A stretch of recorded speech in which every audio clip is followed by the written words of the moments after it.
the first to know. This is the Comrade Show. Make Comrade Show way. Comrade Lante Oriake. Live on Facebook and YouTube. Like us, follow us, and be the first to know. This is the Comrade Show. Make Comrade Show way. Comrade Lante Oriake. Live on Facebook and YouTube. Like us, follow us, and be the first to know. This is. Yes, my people, a very good morning, good afternoon, good evening to you all, depending on where you are joining us from. This is the Comrade Show, and my name is Comrade Lamte Ikmamusa Oriahi. I am particularly glad to salute you all this cozy Sunday, afternoon, where I am in the UK. Of course, I know that my brothers and friends in North America, they are going to still be in the morning right now, and of course, depending on where you're joining us from, I salute you. Today is Sunday, and of course, this section of the program we want to be giving updates, on some of the things that the Comrade Show, of course, has been, doing, as it were. Of course, many of us are aware of the lighting project, which is still very much ongoing. But in recent time, there's a new dimension right now to it. Of course, remember that this program, this project is a project that we set up to contribute our own quota towards the development, of Edo State, and of course to energize, galvanize, of course, encourage Edo people to key into various aspects of development as far as Edo State is concerned, because the government of Edo State presently has already signaled that Edo people should find, a place of relevance in the system, and of course key into, these areas. I think I'm getting the signal that my audio is not on. Hello, can you hear me? If you can hear me, please, can you say hello? Please, if you can hear me, can just say hello. I can see, yes. I can see photo red black. Kelly John already online. Thank you so very much. Please, can somebody hear me? If my audio is, I think, let me see. Okay, like I was saying, my people, the Edo State Street Lighting Project is ongoing, and of course, there's been some development. Yes, I thank you all joining us right now. Yes, Oweri, I thank you. Michael Kwanzaa, thank you so very much. Tony Osayogi, Sunday, Norma, thank you very much. Hello to you. Yes, I Musorusa, Dane, thank you very much. Azet, thank you. Yes, Michael, yeah, thank you.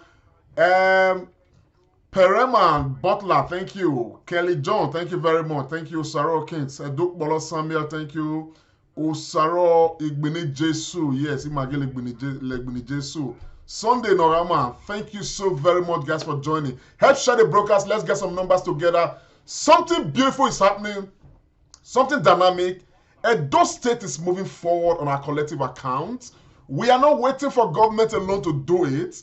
We are trying to fix ourselves in those areas that we know we can, play our roles. And of course, Edo people, many of them are waking up to this, responsibility, this new reality, that the idea that Edo must move forward is not one that we are going to live for, those directly playing, under the government structures alone. We are finding places for ourselves. The Comrade Show community, the Comrade Show, program, we came up with the Lighting Up Edo State project, and of course, a number of Edo people have been keen into this project. Since we started, December 24th last year, it's been just over 2 months right now, I can report to you that by the grace of God, we are already chasing 300 lights, that we have installed across various places in Edo State. But there's a new dimension to this, a new dimension, which is why I'm excited. It's unfortunate because of network issues. I was unable to come live yesterday. We did try as much as we possibly could, but we couldn't because the network in Nigeria was really, really bad. Really, really very bad. When I mean bad, it was really bad. So we couldn't. Even the day before yesterday, we were somewhere, but we couldn't equally come online because of bad network. And but of course, I as usual, I did get, I stayed very closely with my, the volunteers of the Comrade Show and the engineers working on site. And of course, I'm going to be giving updates on all that today. But I want to establish that this project of lighting up Edo State, okay, is a project that, by the grace of God, we are using to key into our own space within, the multitude of spaces we have in Edo State, to, of course, support Edo people, complement effort of government and governance, and of course make Edo great great again together. Because we believe very strongly in the idea that if Edo must move forward, it must not be on the account of what government is going to do alone, but it should be on the account of what all of us will do. So the lighting up of Edo State project is not just a project aimed at lighting alone, but it's a project aimed at telling us that all of us, we've got something that we can do to make Edo a better place. And that is what this project is about. And by the grace of God, something interesting is happening right now. And I'm sure that this is going to interest a lot of people. People have called me actually because of this and all of that. Yesterday, we were at Omigia Street off Oromian, of course, in Ewotubu quarters. Now, the interesting thing about this is that somebody called us, a light angel. As a matter of fact, this man is more than a light angel right now. I'm talking of, Mr. Emmanuel Ohiku. Mr. Emmanuel Ohiku is becoming more than a light angel. The reason is very simple. Ohiku engaged us to do a lighting project, having seen what we did, 2 days before somewhere. And he was very excited. And of course, while he was engaging us to, of course, light up his own street, put some, units of street lights there, he did ask if we could, of course, do something about grading the street because the street itself was bad. And so, consequent upon that, of course, I asked my volunteers, we've been working on this, trying to reach a deal, okay? Because there are a number of persons that have called me to say, look, I want my street graded. I can afford to grade my street. But we've been trying to work out an arrangement that will be okay, affordable, more or less, as it were. We've not done this grading thing before, but a lot of people want to grade their streets. A lot of people want to be involved, in grading their streets, which is all part of moving Edo State forward. Please, I want to beg you, if you are out there, okay, and your own sentiment is that government must do everything, I am not talking to you. So don't worry, just stay away from my page, okay? I am talking to those who believe that government alone will not do everything, okay? That we are all going to make Edo great together, okay? Not just what government will do alone.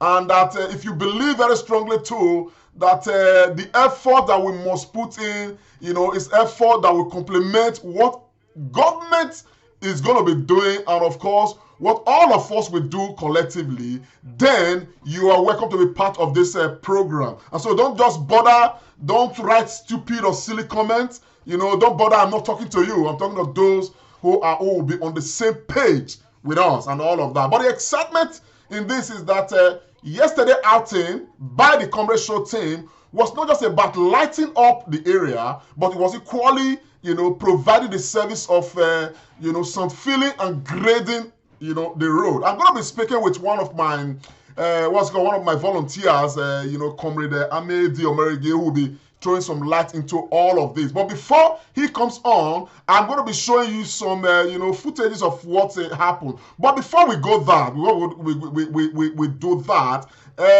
I'm going to want you to enjoy this, be informed. That there's been this jingle I've been playing about a Kioja. Kioja right now has been launched. Kioja is an online television, network. It's been launched right now as I speak. And, by the grace of God, Kioja is already taking over everywhere. You understand what I'm saying now? A lot of businesses are already enlisting. Of course, if you are a business owner in Nigeria, in Africa, in Edo State most especially, this is something you may want to enjoy. You may want to enlist your business so that your business, can actually, have that international, of course, demand, as it were, and that's going to boost your business. But just take a listen, and of course, find time to key into ekioja.com. You will find space for yourself there, and of course, promote your business to the world. Okay, just for a few minutes, and then we'll come back and do the real deal. Don't forget, my name is Comrade Lamte Oriaki, and this is the Comrade Show, where you need to be. Share the program if you're out there. We have a lot to talk about, interesting things that is moving Edo State forward, and you can be part of this. Thank you so very much. Enjoy this one.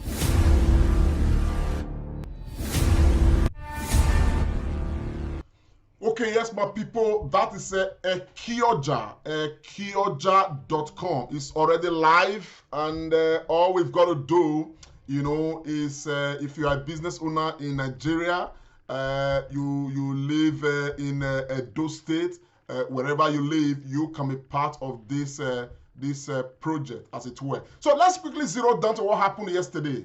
What happened at what's it called? Omega Street, off First Oromiyan Street, Ewotubu quarters. We have lights donated by Emmanuel Okeku, who is a light angel. But apart from that, he, of course, sponsored the project of grading the road, courtesy the Comrade Show.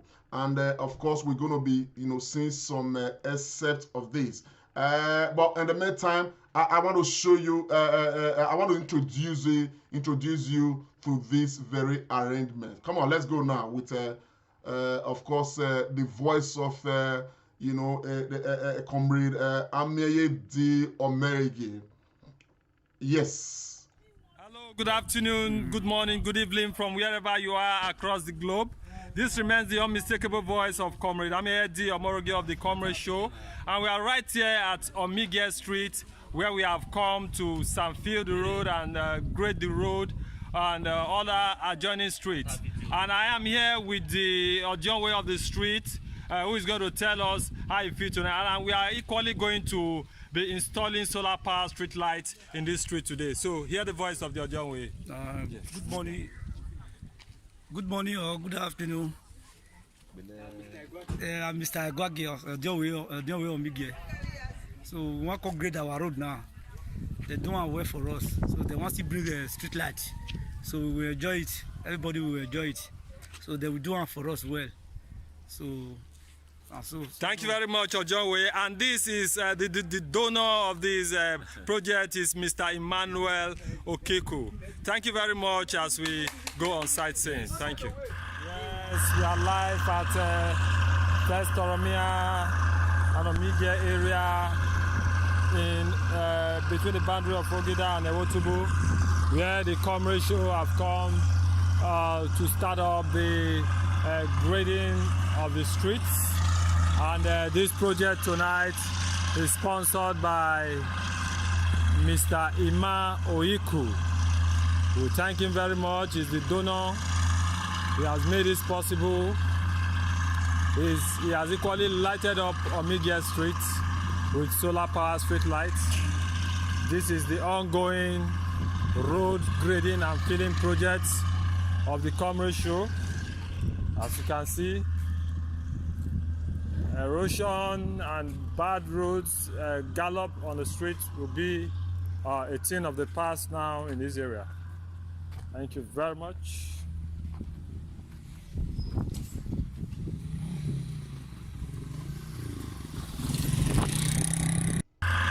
We are here with another elder of the community at Omigie Street off Oromia, Ewotubu quarters, the boundary between Ewotubu and Ogida, Benin City, Edo State, Nigeria. We are the Comrade Show have come to grade the roads, fix solar power street lights. The donor is Mr. Emmanuel Okiku, and here the elder wants to tell us something. It's a general appreciation to our brother who have volunteered his effort to say that he contributed immensely to the grading of Omigie and the solar light of Omigie. In fact, with the people, the Comrade Show, who also joined in the making sure that all the effort collectively put in place. In fact, it's a general appreciation. We thank the donor, we thank all that contributed to this success. We are here with another elder of the evening. Good morning, good afternoon from wherever you are across the globe. This still remains the unmistakable voice of Comrade Amiyedi Omoroge, yes. And we are right here at Omigie Street off Oromia in Ewotubu quarters, Benin City. And we are here, this light project at Omigie Street, solar powered street light, is made possible by our boy, our man, Emmanuel Okiku. What do you have to say? Yes, the fact is that Emmanuel Okiku has been a great guy. You know, he has been a philanthropist, and we just pray that God will continue to bless him. He's a wonderful guy. I will not lie to you. He's a good guy. So I just pray that God will continue to bless him. Whatever he does, God will continue to prosper him. I just wish him well. I wish his family well. I wish every member, every landlord and landlady of Omigie Street all the best. We will continue to excel. And I wish also the Comrade Show project the best. Thank you. A very quick one. How is this street at night? Good morning, good afternoon, good evening from wherever you are across the globe. This still remains the unmistakable voice of Comrade Amiyedi Omoroge of the Comrade Show. And we are right here at Omigie Street, Ewotubu quarters, Benin City, Edo State, South Nigeria, where the Comrade Show have come to install solar power street light, earth filling of the road and grading of the road. We are here with community elders who want to tell us how they feel tonight. As you can see, installation of the solar power street light is going on. The next voice you will hear is the Assistant Secretary of Oromia Street. This is the Assistant Secretary of Oromia Community, by name Mr. Chasimade Iguma, residing at number 21st Taro, Iyayi Street. We, the street members of Oromia Community, Omigie and environs, we quite appreciate the Comrade Show effort towards the grading and the street light at Omigie Street. And Mr. Emmanuel Okiku. And also to our brother, to our son, Mr. Emmanuel Okiku, who contributed effortlessly to make this thing possible. Thank you very much. God bless you. Good morning, good afternoon, good evening from wherever you are across the globe. This still remains the unmistakable voice of Comrade Amiyedi Omoroge of the Comrade Show. And we are right here at Omigie Street, Ewotubu quarters, Benin City, Edo State, South Nigeria, where the Comrade Show have come to install solar power street light, earth filling.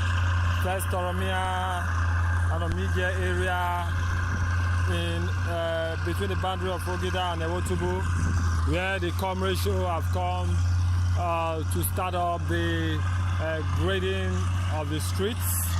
And this project tonight is sponsored by Mr. Ima Oyiku.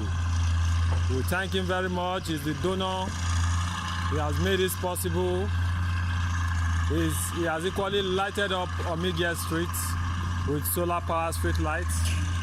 This is the ongoing road grading and filling project of the Comrade Show.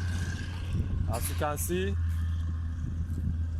erosion and bad roads, gallop on the street will be a thing of the past now in this area. Thank you very much.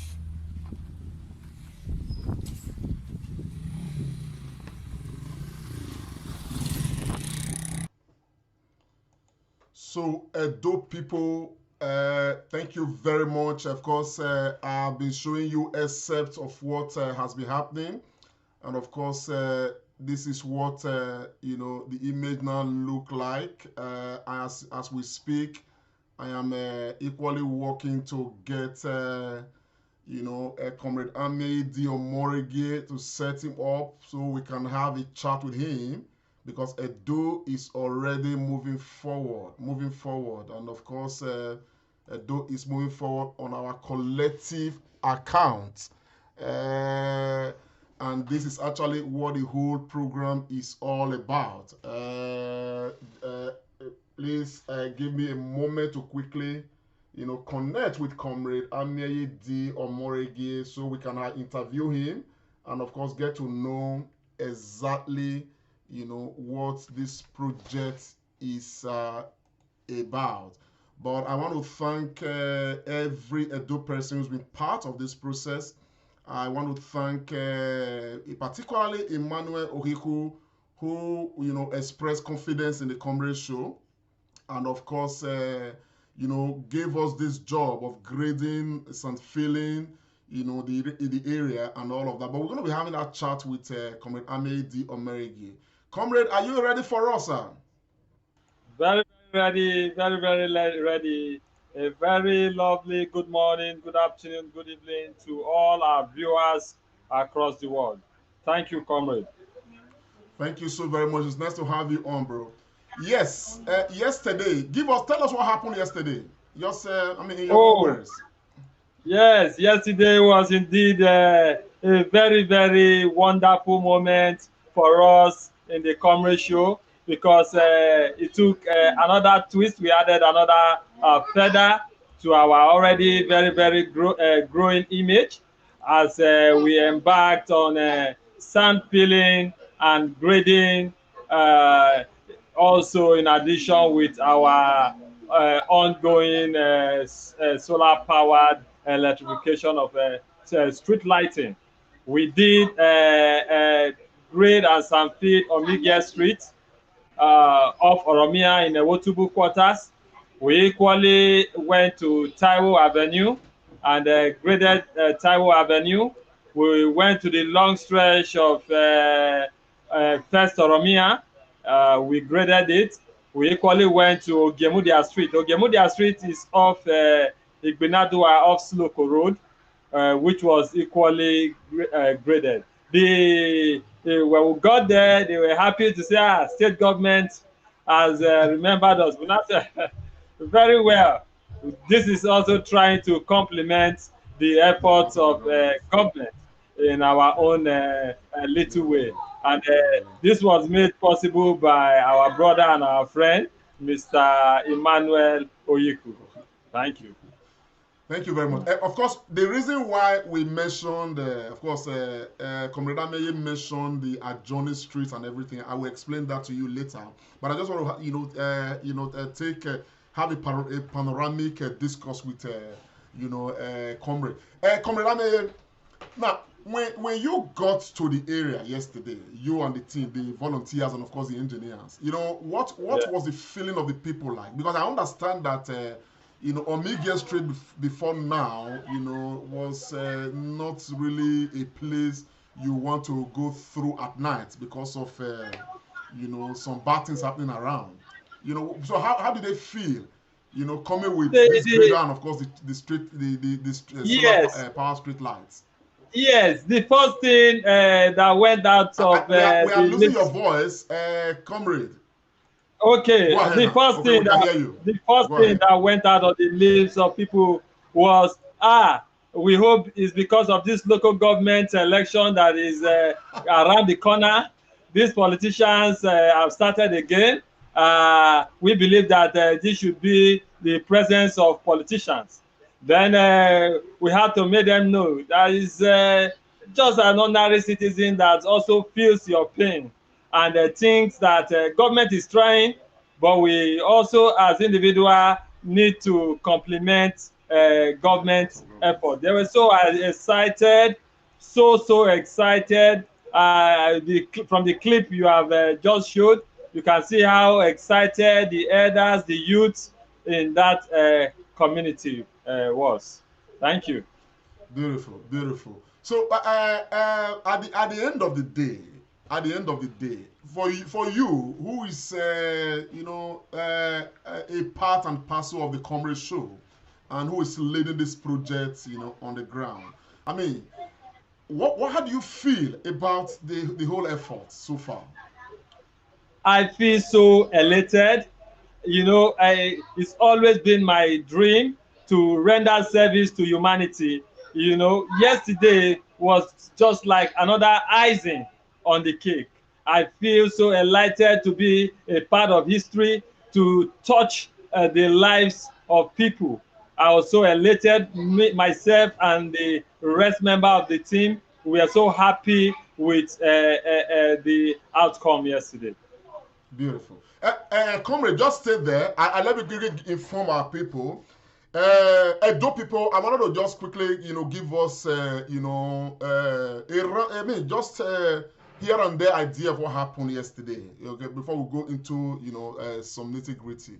Now, like I said earlier, we embarked on this project because we want to be part of change in Edo State. We want to be part of making Edo a better place, because we know, like Comrade Equally affirmed just now, the whole idea is that our effort is to complement what government is doing, but most especially, to support the people of Edo State.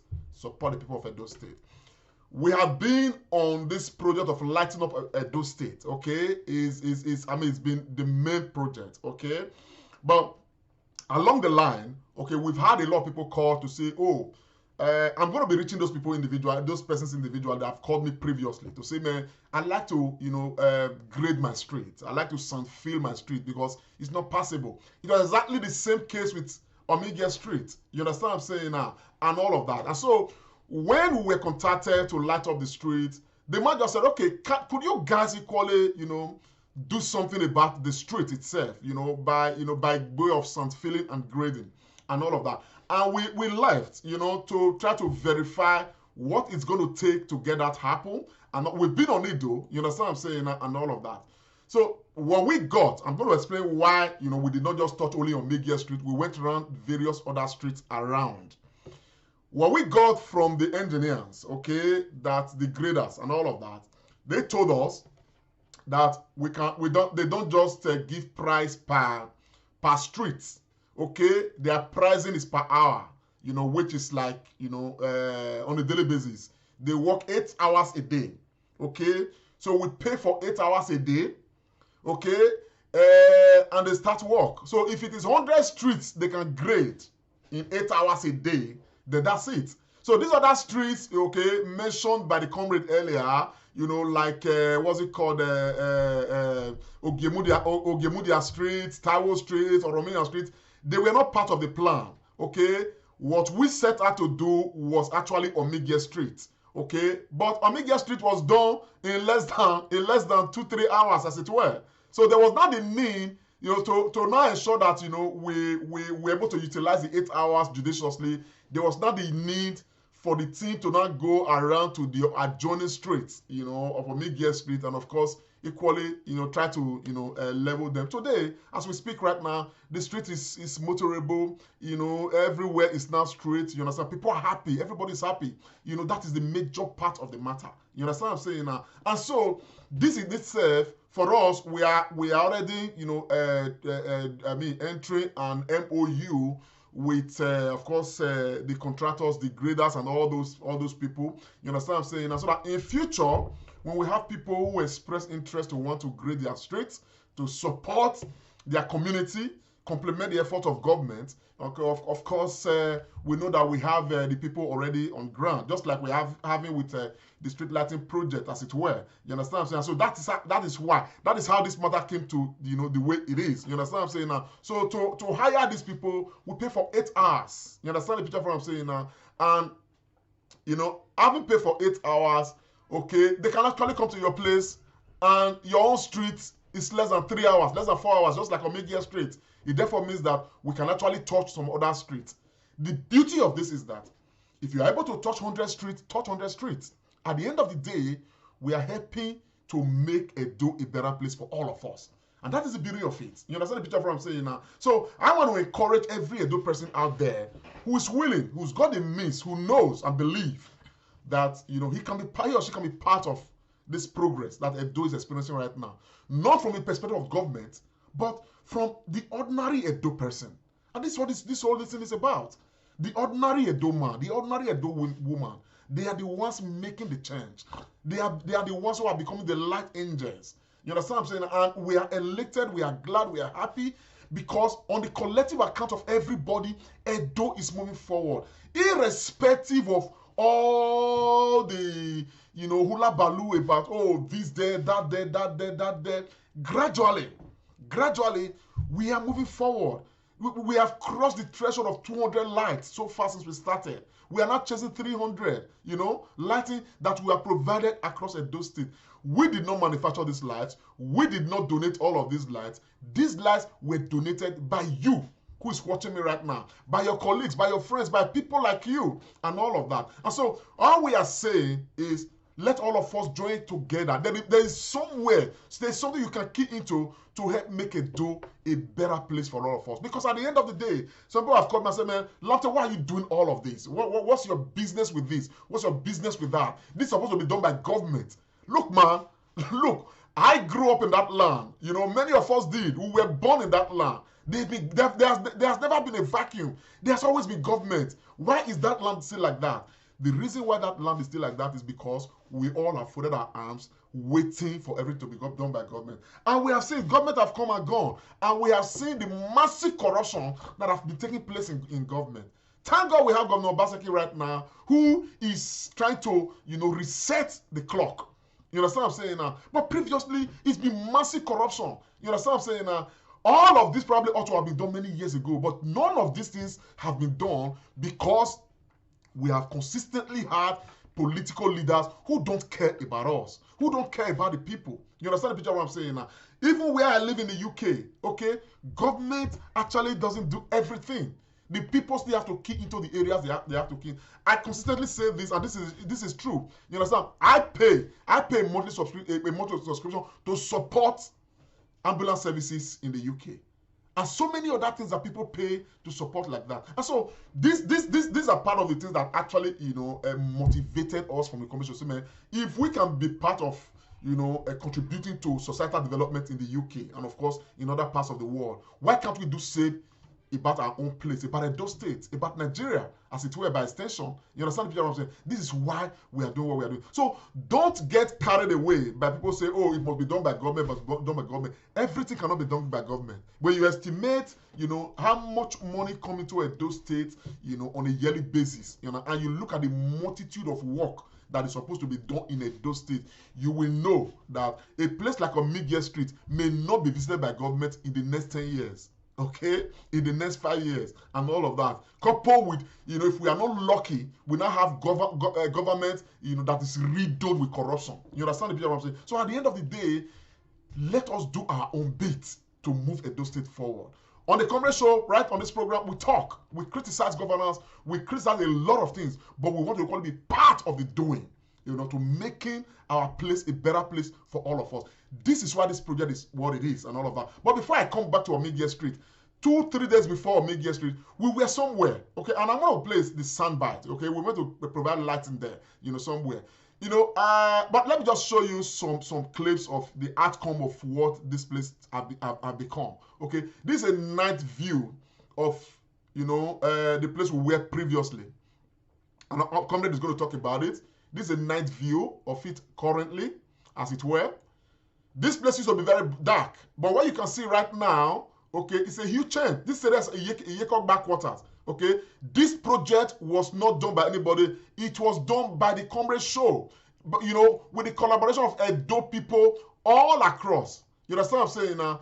And all of that. And this is how we are able to move Edo State forward. But hear from this respondent who spoke, you know, shortly before the project started, I think.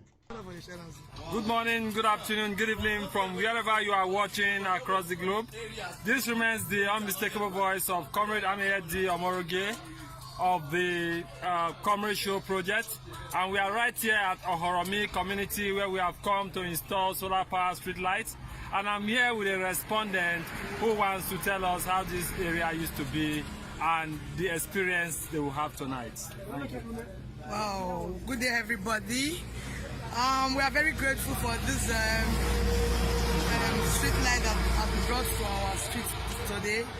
At least this place has been so dark in the midnight, but for now we are going to start experiencing the lightning. Everywhere will be bright from today. I want to thank the donor of this street lights. God will bless him and protect him and give him more money. We're able to do more in this community. And I urge many of us too that have not participated on this very project. It's a nice one, it's a good one, it has come to stay. And I want you all to participate and to each and every community around. Thank you. Thank you. Thank you very much. Thank you very much. So that's actually Ohoromi community. Ohoromi community somewhere off Airport Road and all of that. You understand what I'm saying? But this is the transformation, okay? I did receive call from some of the residents of that neighborhood yesterday Saturday. Yes, I did. You understand? They were expressing gratitude, okay, for the effort and the transformation that has come to their own, you know, neighborhood and all of that, okay?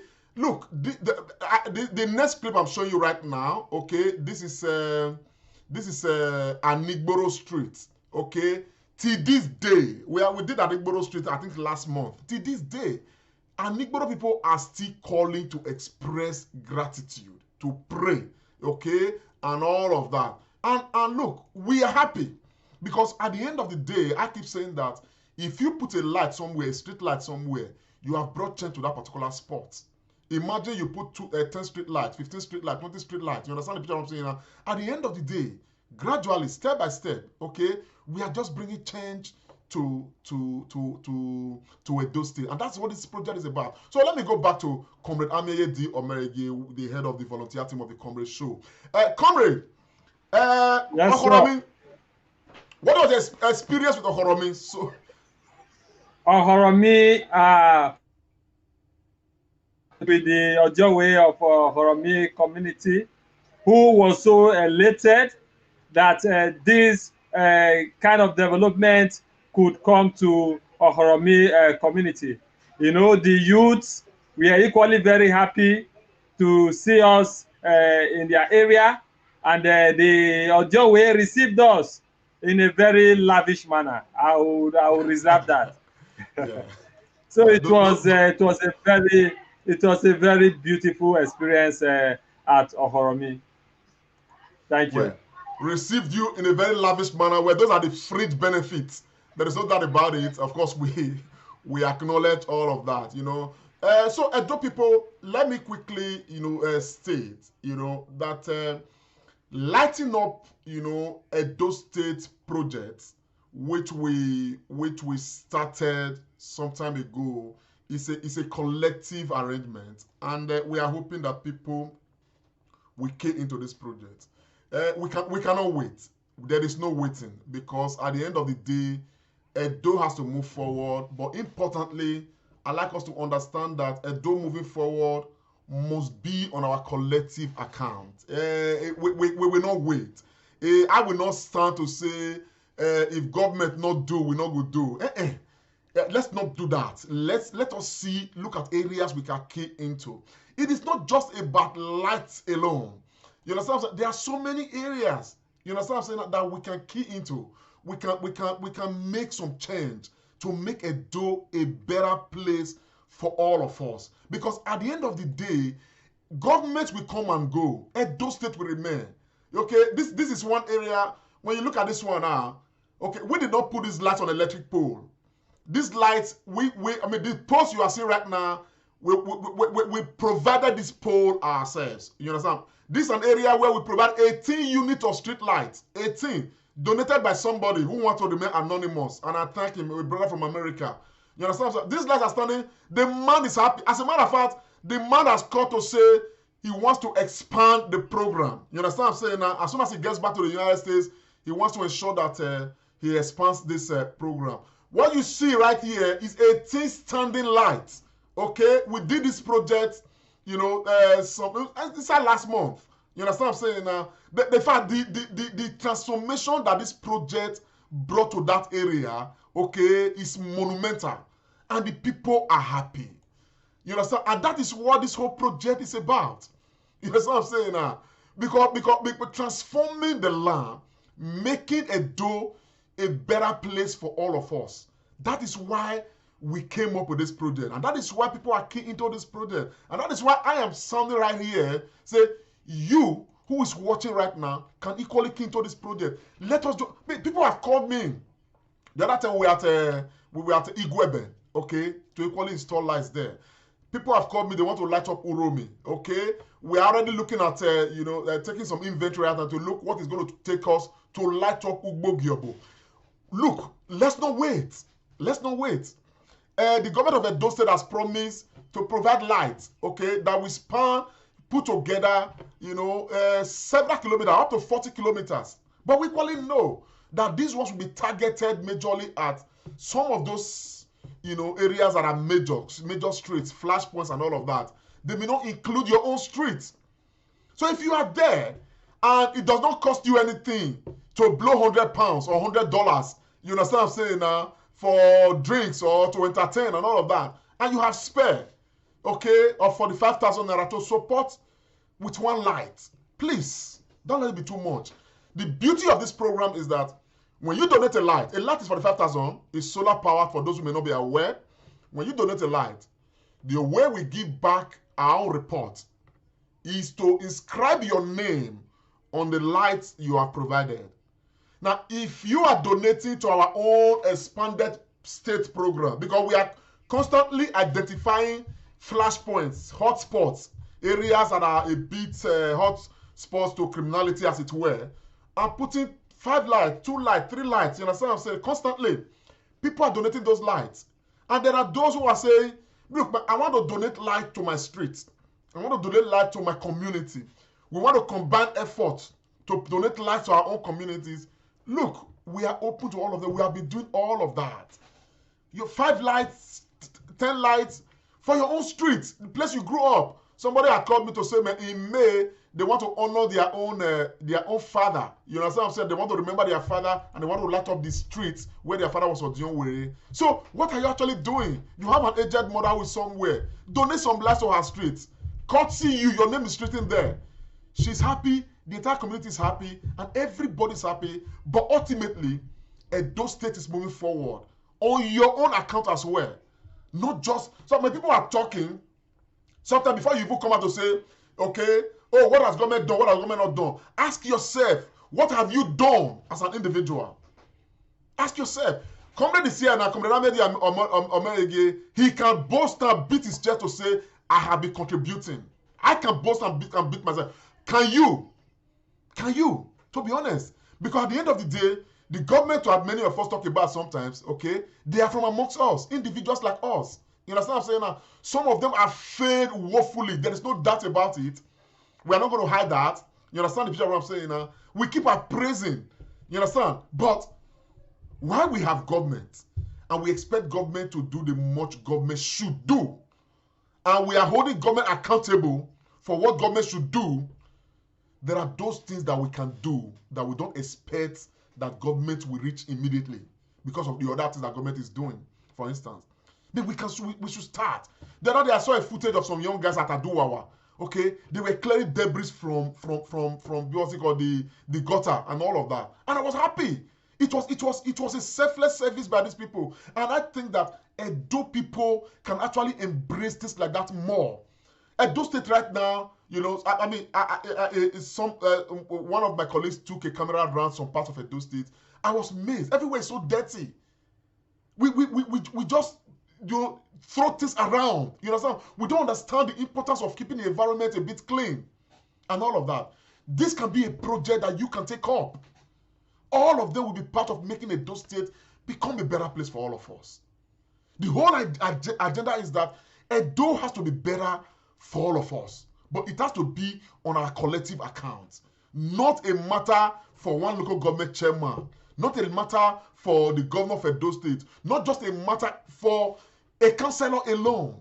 We all have our roles to play in all of these agenda. But coming to some filling and grading roads that we have just embarked on right now, looking at Omigie Street that we started with, as a matter of fact, I want to come back to Comrade Amerigi. I'm going to want us to hear from him. Everything will not be coming from me. You understand what I'm saying now? So, Comrade, we are coming to you. Okay. Now, we were able to, you know, apart from Omigie Street, touch some other streets, grade some other streets, and all of that. Can you take us through how all of this happened? I just want people to hear from you. Okay, fine. The first thing is we should be able to first ascertain the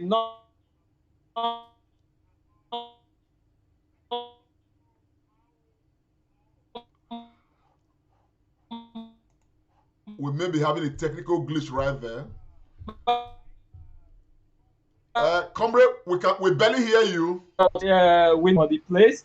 Then the other thing is to get a grader, you know, and like you rightly mentioned, getting a grader for a particular street does not depend on how long the street is. It's a fixed hour, which is 8 hours, and that costs about 160,000 to get. Then a trip of sand is about 17,000 naira. So all put together, depending on the number of sand that is needed in the particular street to fill the potholes, that is put together.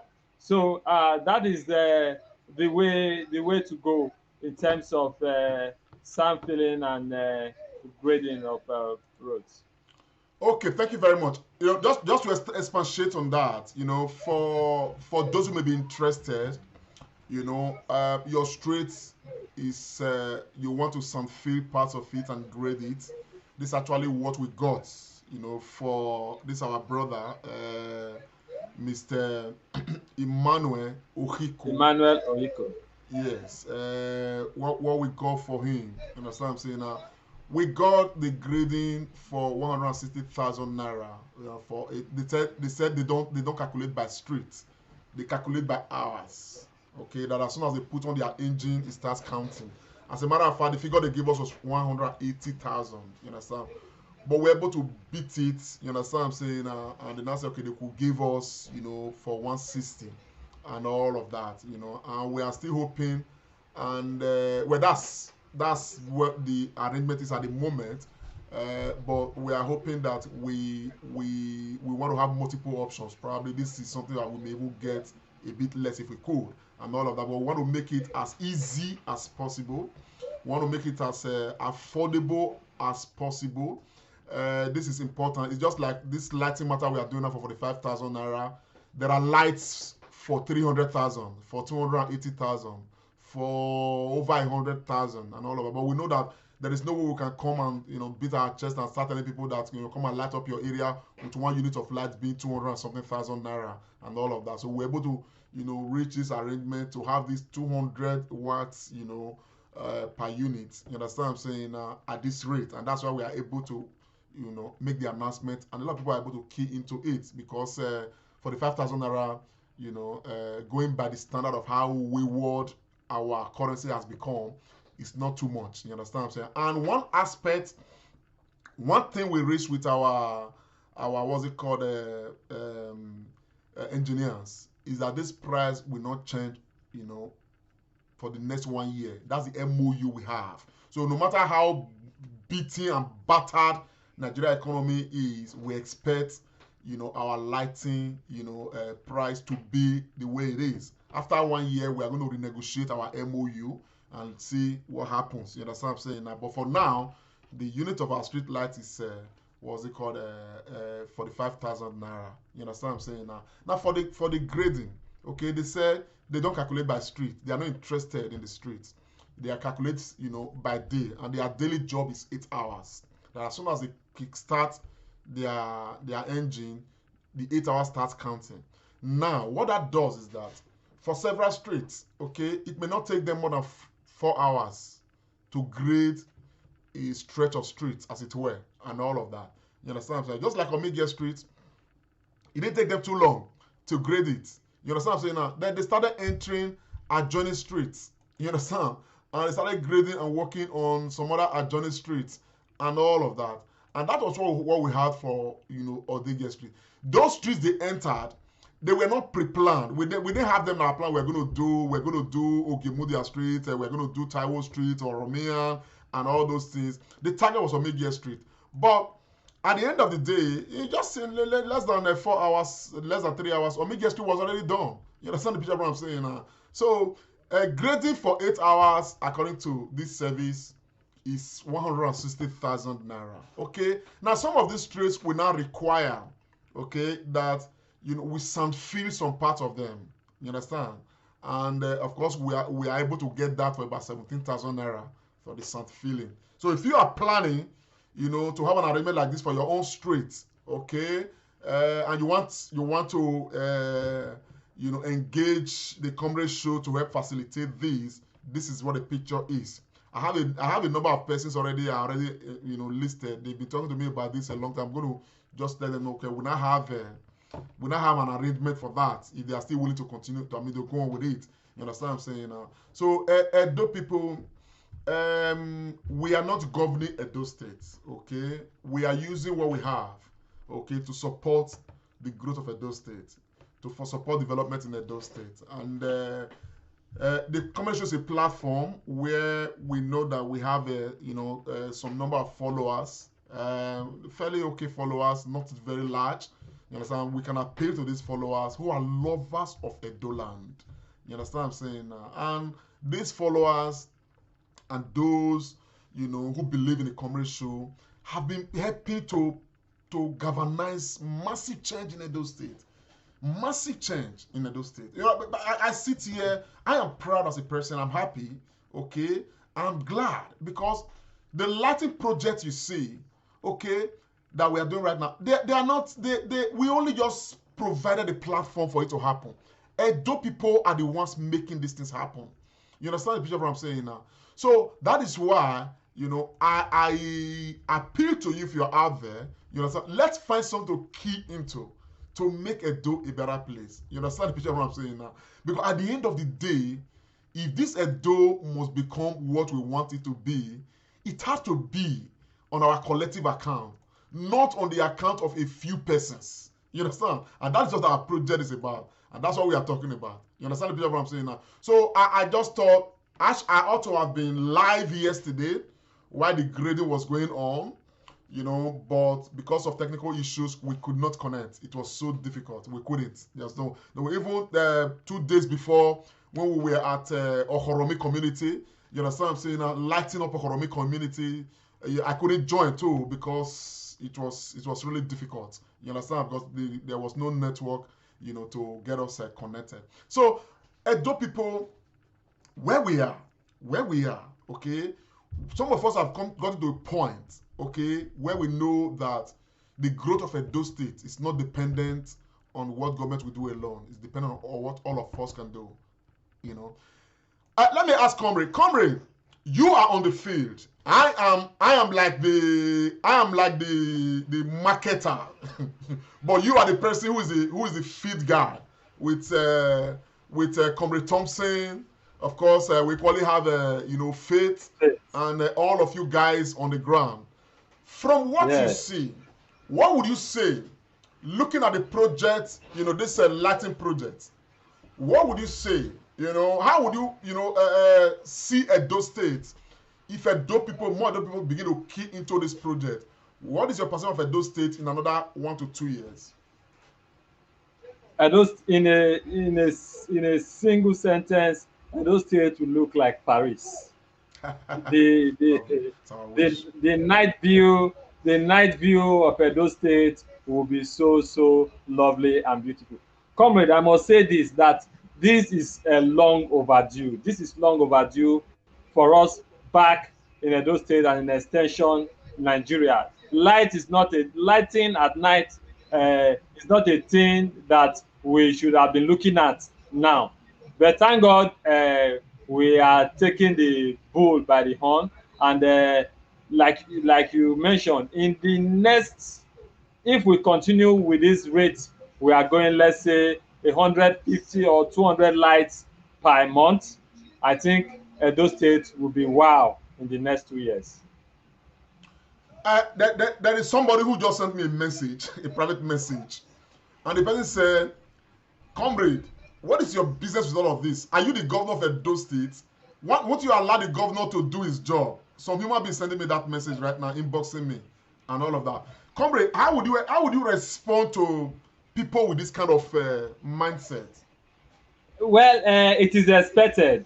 It is expected. Some will be on the other side, while some will be, and it's allowed. It's allowed. Those who believe should keep keen into the individual projects we are doing, and those who feel like sitting on the fence, I believe that the hottest place will be reserved and preserved for them soon. Anyhow, I like that. I like that. Well, to put it on a very modest note, it's true. I understand that all of us, we are all not just going to, like I don't say, we are we are all not going to be convinced, at the same time. There are people who will remain skeptical for a long time. There are others who will look at the consistency and persistence, and of course at some point will begin to change their mind. But I want to tell you, the truth is this: the governor of Edo State is doing a lot, and I'm very sure, I'm convinced in my mind that he's going to do a lot to transform Edo State. But one thing I'm equally sure about is that everywhere is not going to be touched, and that is the truth. We are not going to pretend about it. You understand the picture what I'm saying now? There are so many things in the next 4 years that will not be touched. We expect a lot of things to be done, majorly structural and all of that. Talking about, insecurity is one of the things that drove us into this whole idea, because lighting is part of security, whether we want to believe it or not. And because everywhere we are put lighting, at the end of the day, people who are planning to carry out crime, and all those kind of things, they will have a rethink, because at the end of and these lights, they are solar power. They're not they wait for BDC or NEPA. You understand what I'm saying now? We are not paying a light bill for these lights, okay?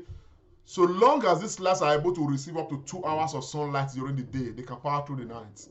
You understand what I'm saying now? And we are dealing with 200 watts here. You understand what I'm saying now? Which a lot of people cannot even get. You understand? But we have our own source until they get them. Okay? And all of that. Which means that the intensity of this light, okay? I mean, just look at this is a street. This is night. This is a night view. You understand what I'm saying now? This is a street. This is a night view. You understand what I'm saying now? So at the end of the day, what is most important is that Edo is practically growing. You understand? And the growth of Edo right now, in all of these areas of things we're talking about right now, is being driven by you and I.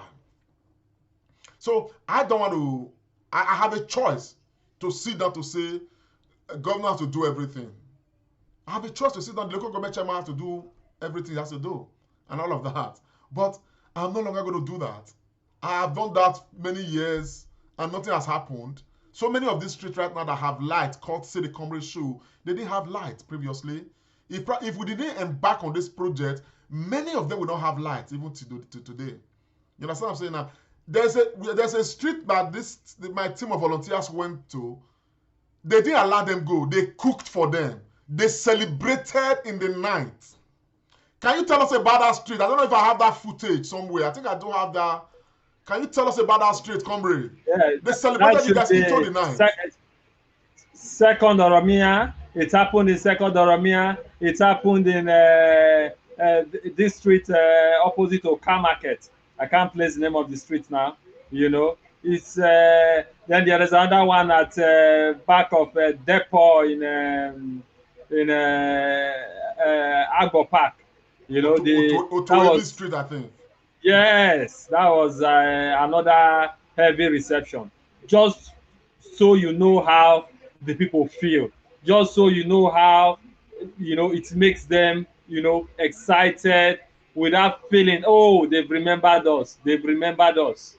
You know, those who before now never had the hope, the remotest. Oh, let me tell you what happened at Omigie yesterday. Do you know that a portion of Omigie Street became a refuse dump? You know, up to the extent that I don't want to mention the name of a church. Their signboard is almost at the middle of the road, hoping that that road will remain like that forever. And there is a notable name and a notable politician who lives and have a transport company beside that of Miguel Street at the other end of it. Left the street narrow, left the place like that. In fact, that place is a refuse dump for the community and the neighboring streets. But they were surprised when we didn't just grade, we have to excavate all those dirt from that place. And so we gave a strict warning that the street must, as a matter of urgency, set up a task force that will go around that area. That's to show you how the people have felt neglect over the years. And seeing us is always a thing of joy. The same thing happened yesterday in Omigie. It was celebration and celebration and celebration. Thank you. You know, thank you very much, my brother. You know, this is part of it. You know, change in our state is going to be holistic. There is no way there's no shortcut about it. You see, somebody called me. You know, the person was just applauding our efforts, and the person said to me, he said, if what you guys are doing right now was being done by a politician, maybe a House of Assembly member or a local government chairman, as a matter of fact, all national tabloids, all news media, everybody will be carrying it everywhere. You understand the picture of what I'm saying now? And all of that. But yet, what you guys are doing, you are doing it, you know, so modestly, and the guy was very appreciative. He promised that he was going to light up his own street. He's encouraged to do so. You understand the picture of what I'm saying now? And all of that. Please, if you are watching this program and you are part of the Comrade Show, don't do us a disservice. If you are not sharing, you are doing us a disservice. It's important to share. And I'll tell you why you should share. Okay? There's a street we walked on barely 2 weeks ago. Okay? The man called me from America, Mr. Columbus. The man has never seen the Comrade Show. Never. It was his own son in Nigeria who follows the Comrade Show, who called him and said, Daddy, please reach out to the Comrade Show. Let us light up our streets. And you know what happened? We went to light up that street. They were provided about 6 units of street lights. The street is going to take about 15. Okay? But when the man saw the reception by the community, he called me immediately and said, Comrade, please add 4 lights to it. They celebrated the community. The man himself, okay, who called me and said that he wants to light up the street, had never seen the Comrade Show. So please, if you are watching the Comrade Show, okay, you are not donating lights. Even if you are donating lights, please share. That is one service you owe this program. You are not doing it for me. Do it because somebody may see it on your wall and may be encouraged to want to light up his own street. That may be your contribution indirectly to help him make a Edo State move forward. For every street lighted, okay, You will go to Nigeria someday. You may want to, something may get you stuck in that area at night. But you'll be encouraged that there's light in that area. Or whether it's provided by the Comrade Show or whoever provides the light. Okay? But that there's light will equally help secure you. Your family may travel to some of these areas and then they may be stuck at night. So if there's light everywhere all over Edo State, crime rate will reduce. The effort to curb every other, societal vices, you understand what I'm saying now, will be reduced. Because I ain't on another line in every way. So, my brother, if you are there, share the broadcast. Let's get it done. Let everybody see it. At least let's give everybody, you know what I'm saying, the opportunity of at least seeing what we are doing, to key into it. In this project, it is purely selfless. We're purely selfless. My volunteer is here, Comrade and Omegi. We don't have anything we are getting out of this matter at all. All these guys who are here now, you understand, their movements, their transportation, their everything is solely on me. And I'm happy doing it. I'm glad. I'm glad doing it. Every week I work. Every week I set aside a certain portion of my own salary to facilitate the movement of my volunteers to the different places. So if I could do that as my contribution to supporting Edo State and the governance of Edo State, then wherever I need, just no way share. All I problem. Let's not do that, man. Share. Let's help, transport and get this thing going. So, comrade, let me bring you on and ask you. I'll be rounding off right now. What is your parting word? I just wanted to have this chat with you because I'm a bit excited at this grading exercise. Yes.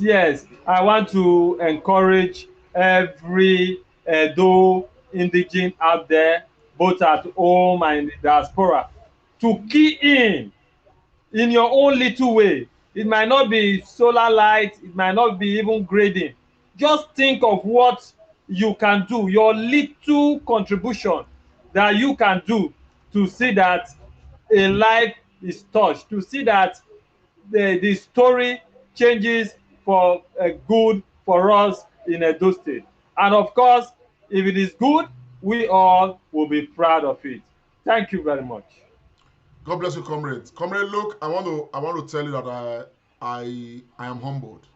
Thank you for your service, and thank you too for the synergy we have built, the working synergy, and I thank you too for the leadership you are providing, for all the volunteers at home, and it's a pleasure.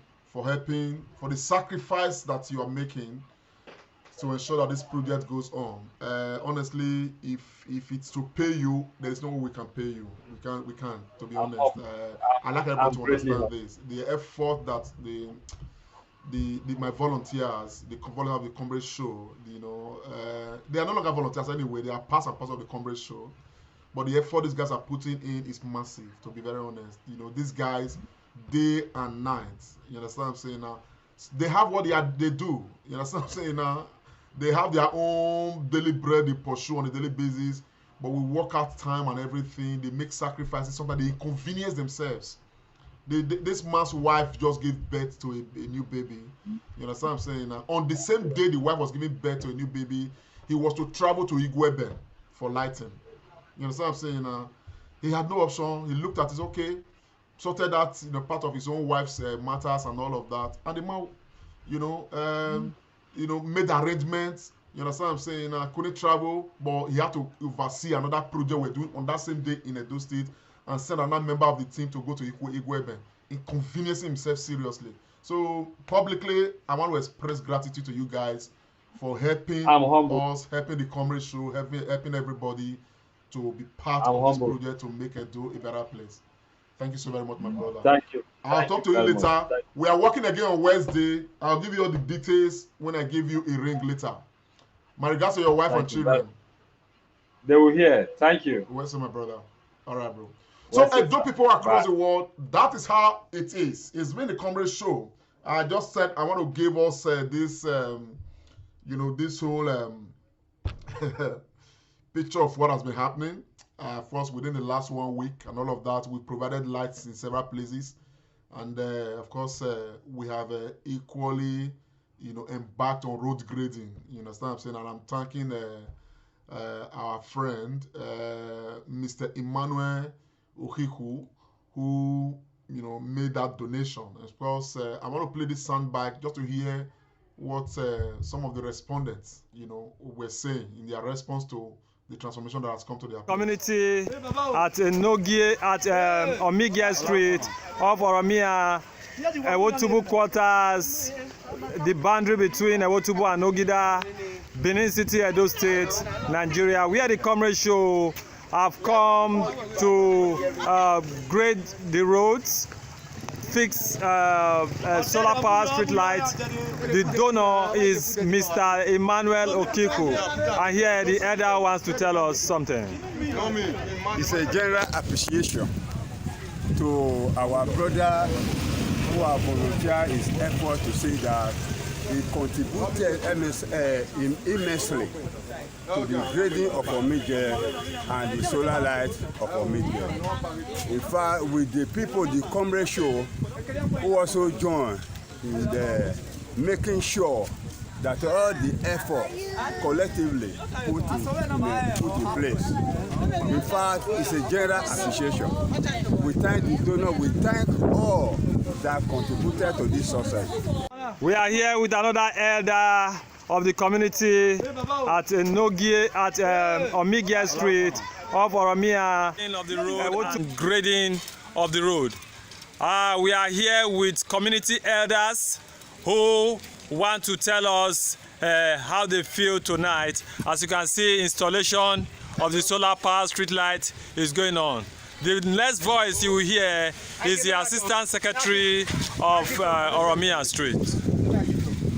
This is the Assistant Secretary of Oromia Community, by name Mr. Chasimade Iguma, residing at number 21st Taro, Iyaji Street. We, the street members of Oromia Community of Media and Environs, we quite appreciate the Comrade Show effort towards the grading and the street light at Omigia Street. And Mr. Emmanuel Okiku. And also to our brother, to our son, Mr. Emmanuel Okiku, who contributed effortlessly to make this thing possible. Thank you very much. God bless you. Yeah. Yes, we are live at First Oromia and Omigia area in between the boundary of Ogida and Ewotubu, where the Comrade Show have come to start up the grading of the streets. And this project tonight is sponsored by Mr. Ima Oiku. We thank him very much. He's the donor. He has made this possible. He has equally lighted up Omigia Street with solar power street lights. This is the ongoing road grading and filling project of the Comrade Show. As you can see, erosion and bad roads, gallop on the street will be a thing of the past now in this area. Thank you very much.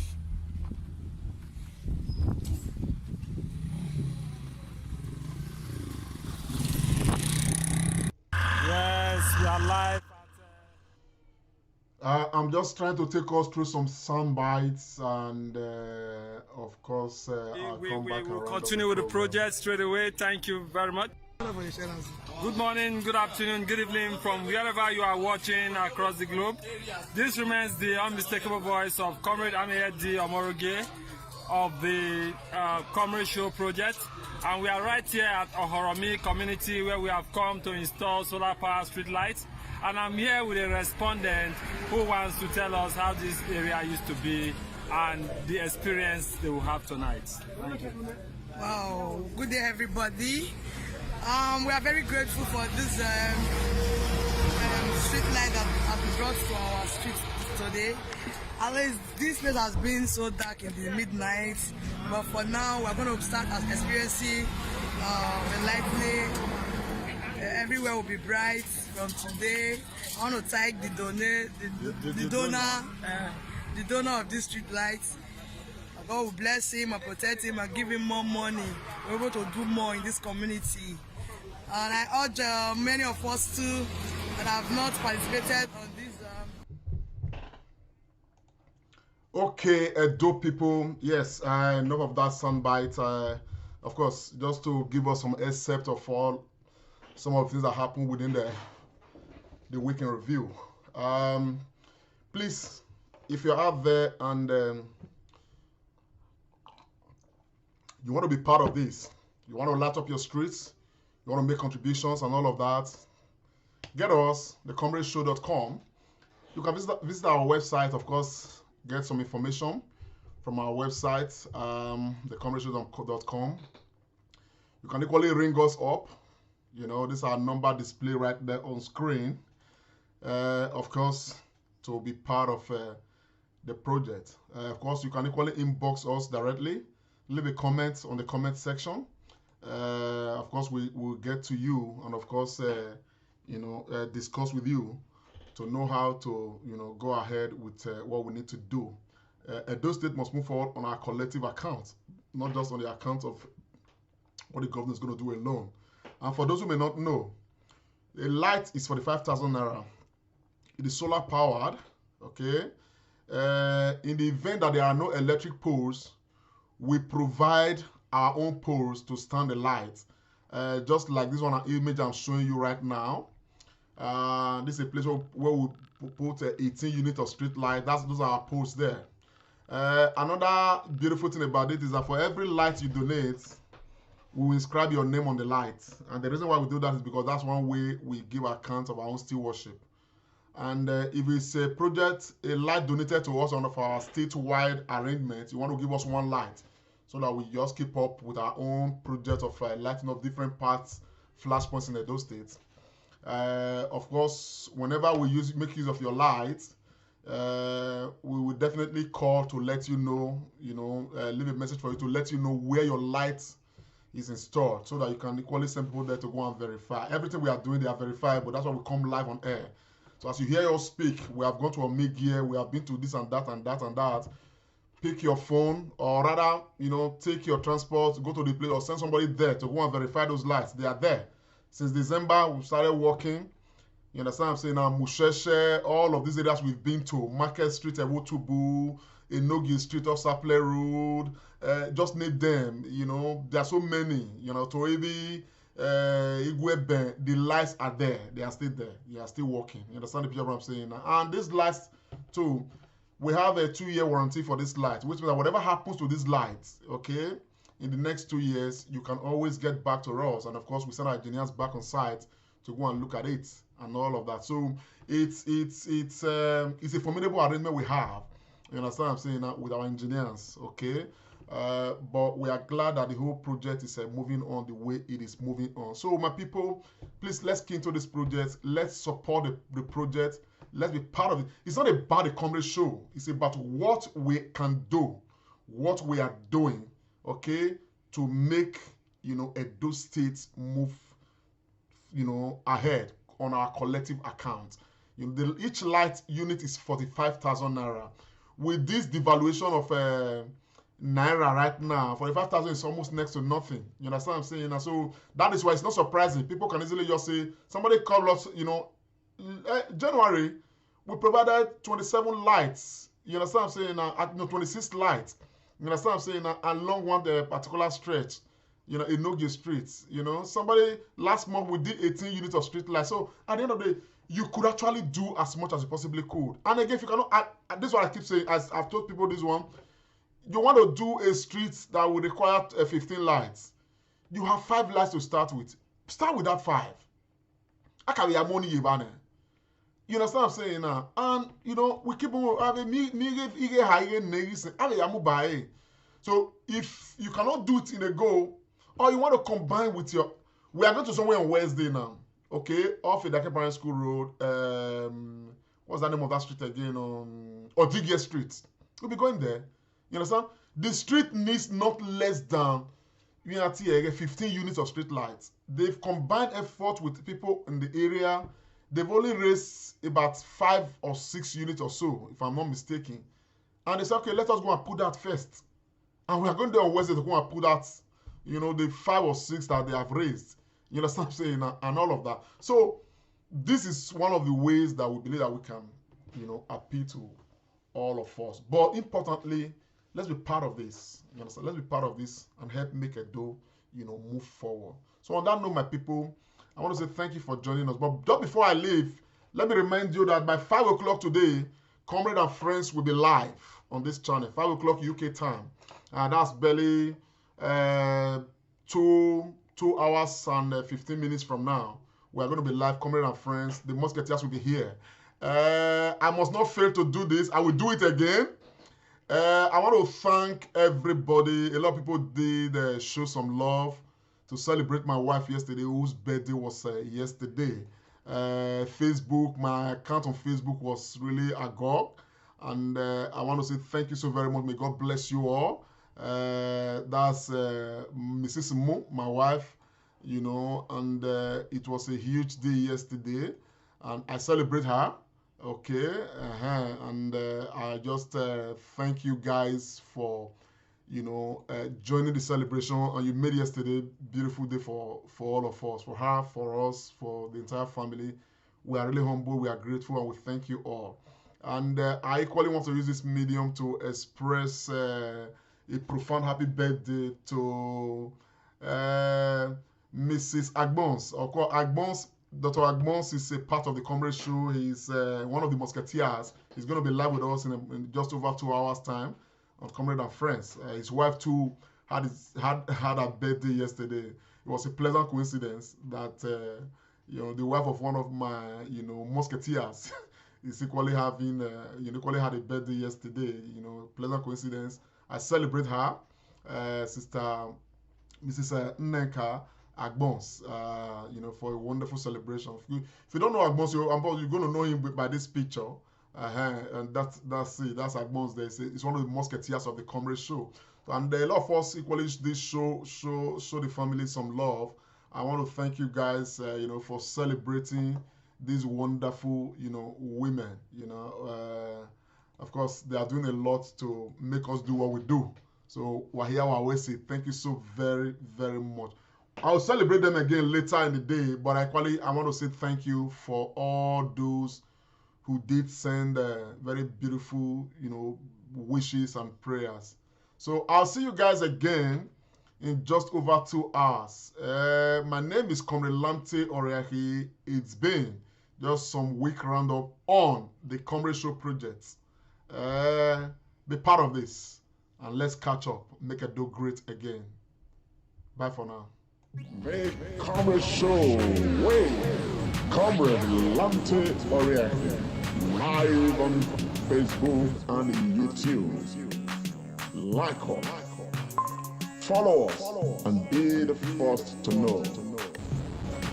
This is the Comrade Show. Facebook and YouTube.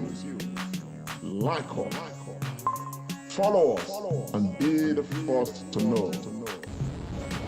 This is the Comrade Show. Make Comrade Show way. Comrade Lamte Oriahi. Live on Facebook and YouTube. Like us. Follow us and be the first to know. This is the Comrade Show. Make Comrade Show. Yes. Hello, my people, and a very pleasant morning, afternoon, and evening to you all, depending on where you are watching us from. And of course, this is the Comrade Show. And of course, this is the segment that we call the Comrade and Friends. Of course, I'm with the Musketeers, the Friends of the Comrade. And together we are going to be looking at, some issues in these days. Of course, there is no way we can drift away from insecurity in Nigeria. It's still a major, talking point. It's still a major issue as far as Nigeria is concerned.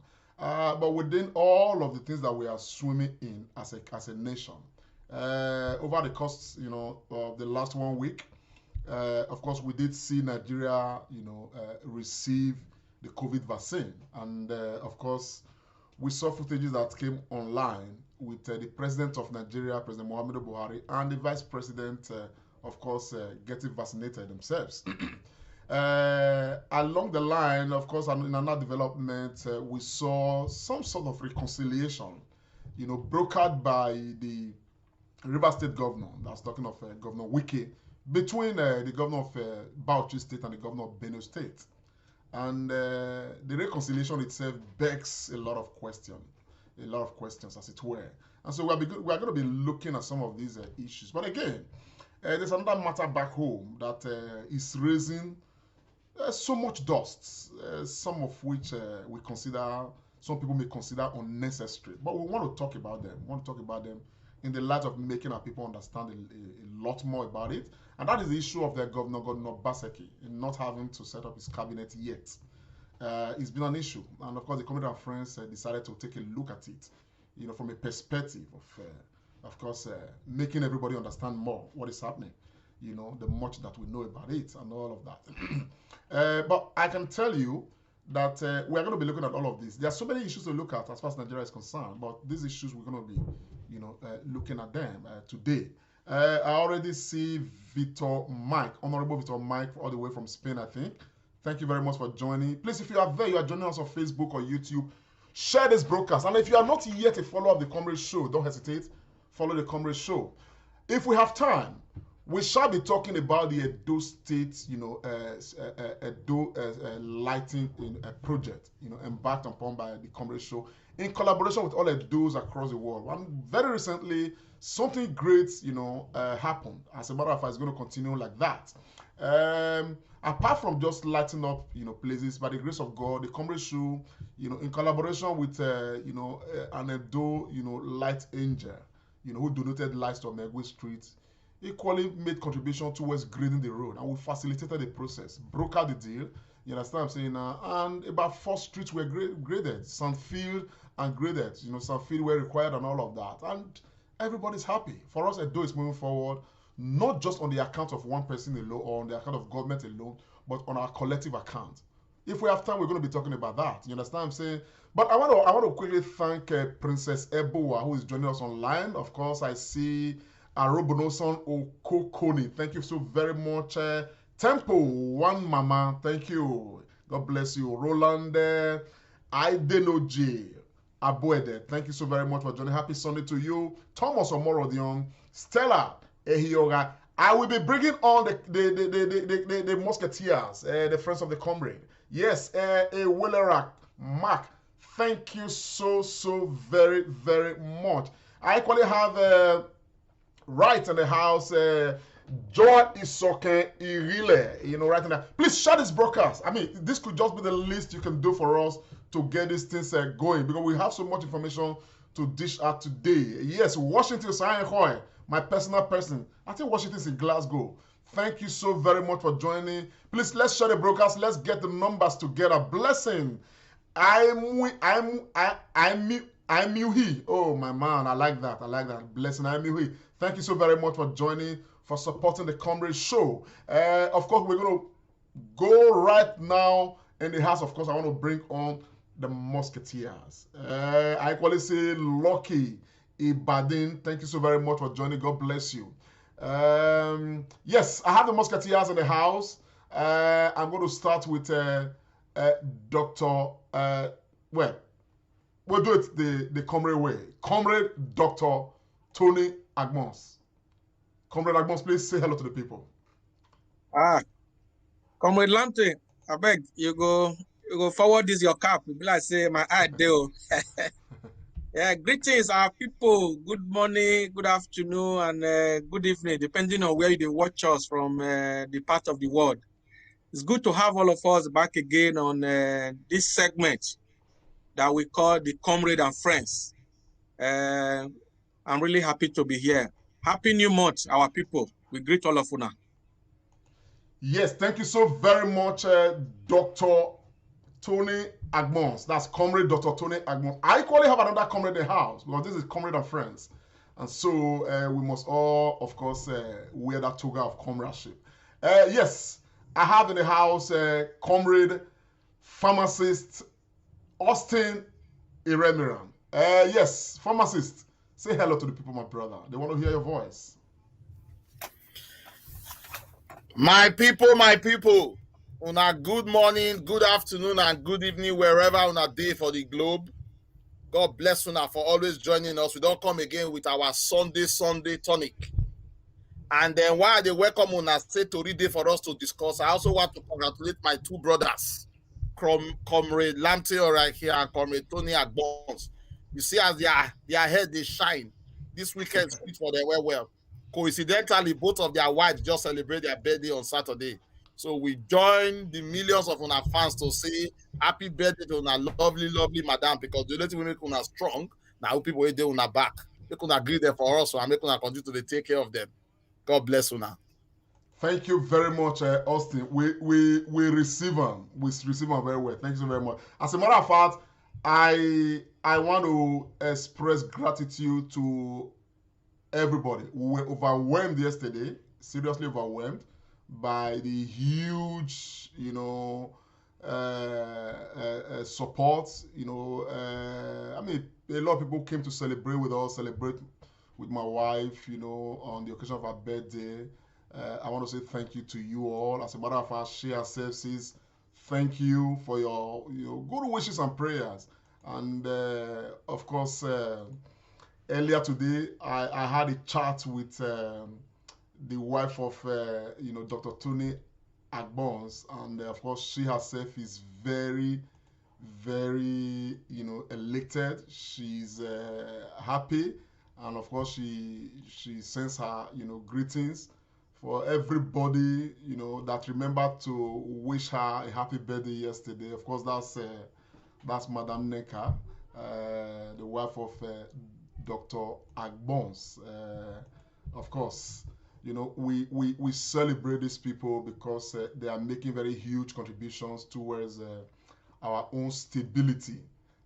So that matter, we know they take and play at all. So, but we thank our friends, our well wishers, everybody, for coming in to celebrate with us, and we are grateful. The celebration not cease in our lives, and of course in the life of Edo State and Nigeria, positively. So that's how that matter be.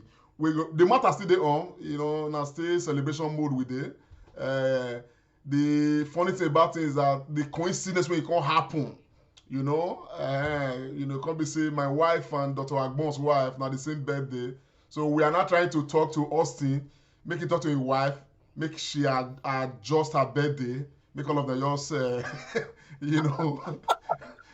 work together and all of that.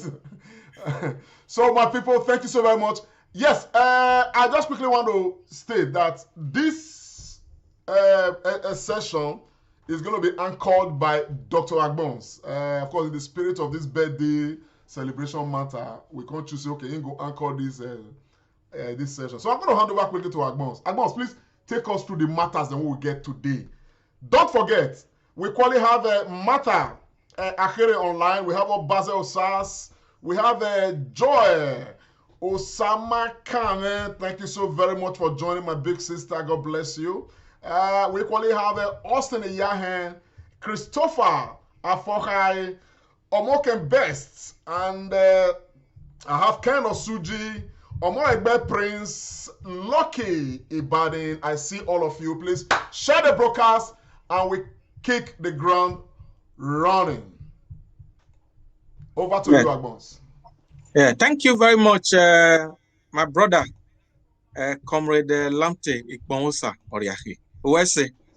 I don't want to repeat what you have said. Austin, we thank you for the birthday wishes and all our people that greet us yesterday for the birthday. All of us, we know say, now when Madam them they happy for house, now they see where I sit down. Don't we forget all the gra way we men they do. So now the matter be that for the local government. So that one be. All of you now do well. Comrade, they laugh because it's a bit the matter. My brother, so, just carry anyway, on. we go find one day, make we take Zazan this matter of relationship for this program. We go find one day. I know say Comrade already talk and say we go do them so that may all of us can share our experience.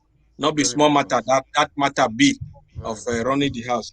So our people, the first issue that we are going to discuss today is the issue of the composition of the cabinet of the Edo State government by our governor, His Excellency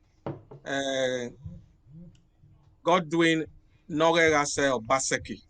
We all recall that the governor came to office after what I would call a tumultuous, very challenging political upheaval stroke electioneering activity in Edo State last year.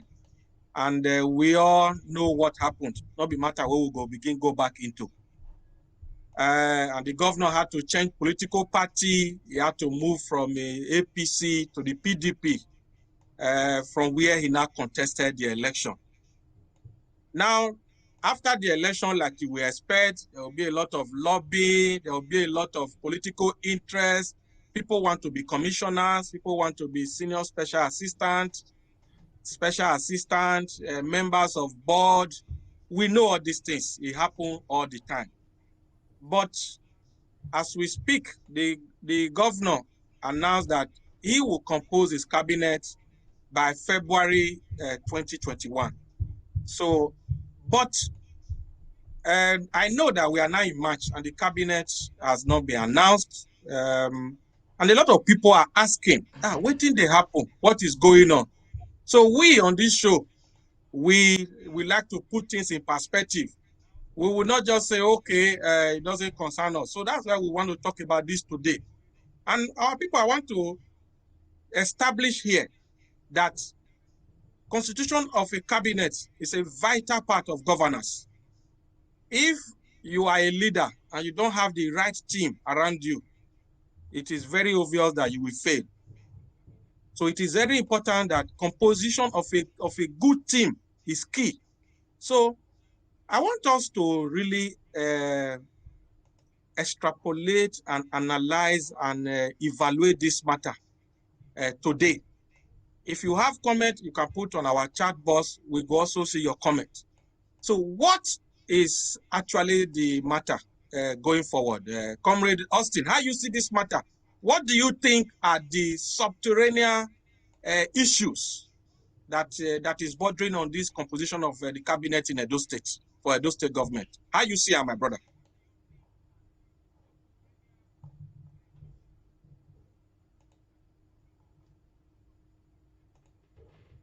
Like make the governor immediately after inauguration get in cabinet, hit the ground running, and start going on.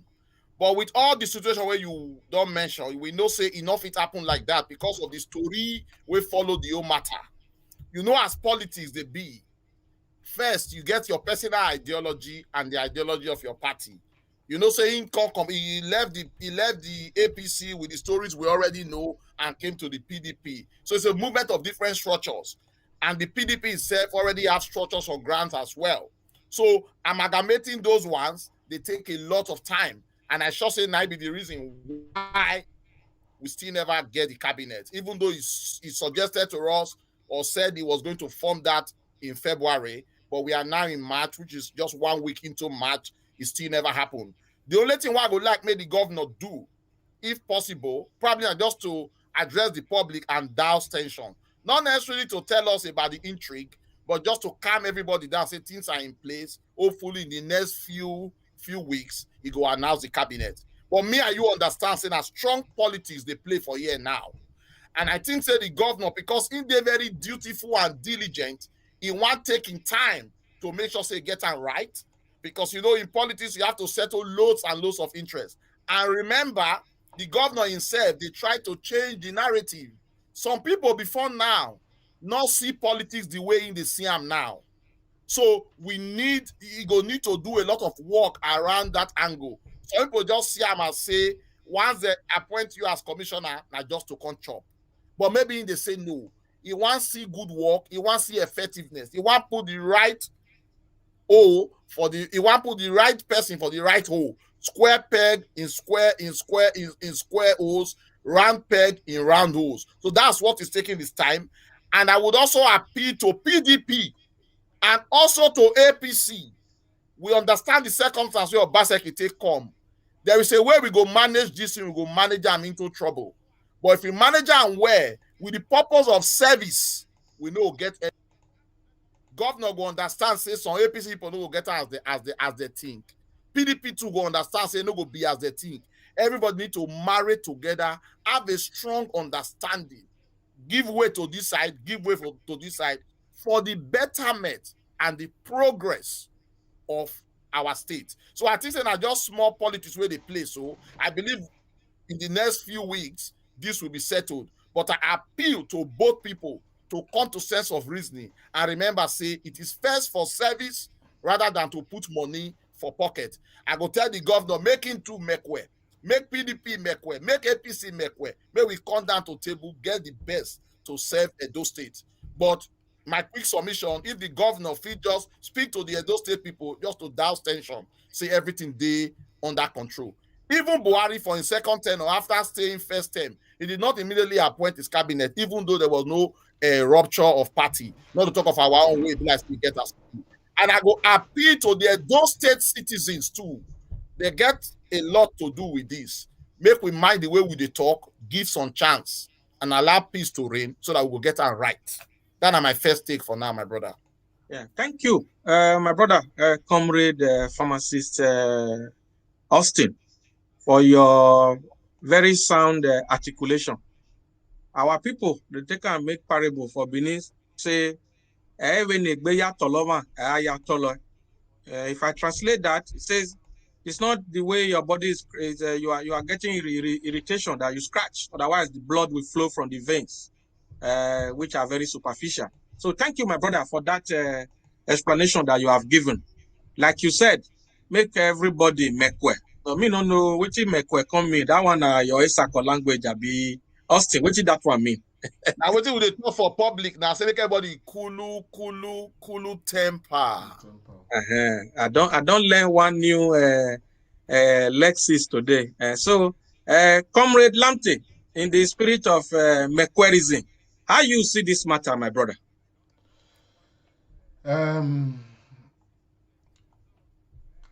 Look, to be honest, I look at it from different strands. One of them is that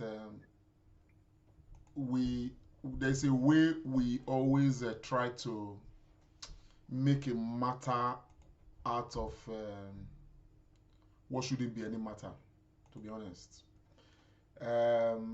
There's so much wrong with our system, so much.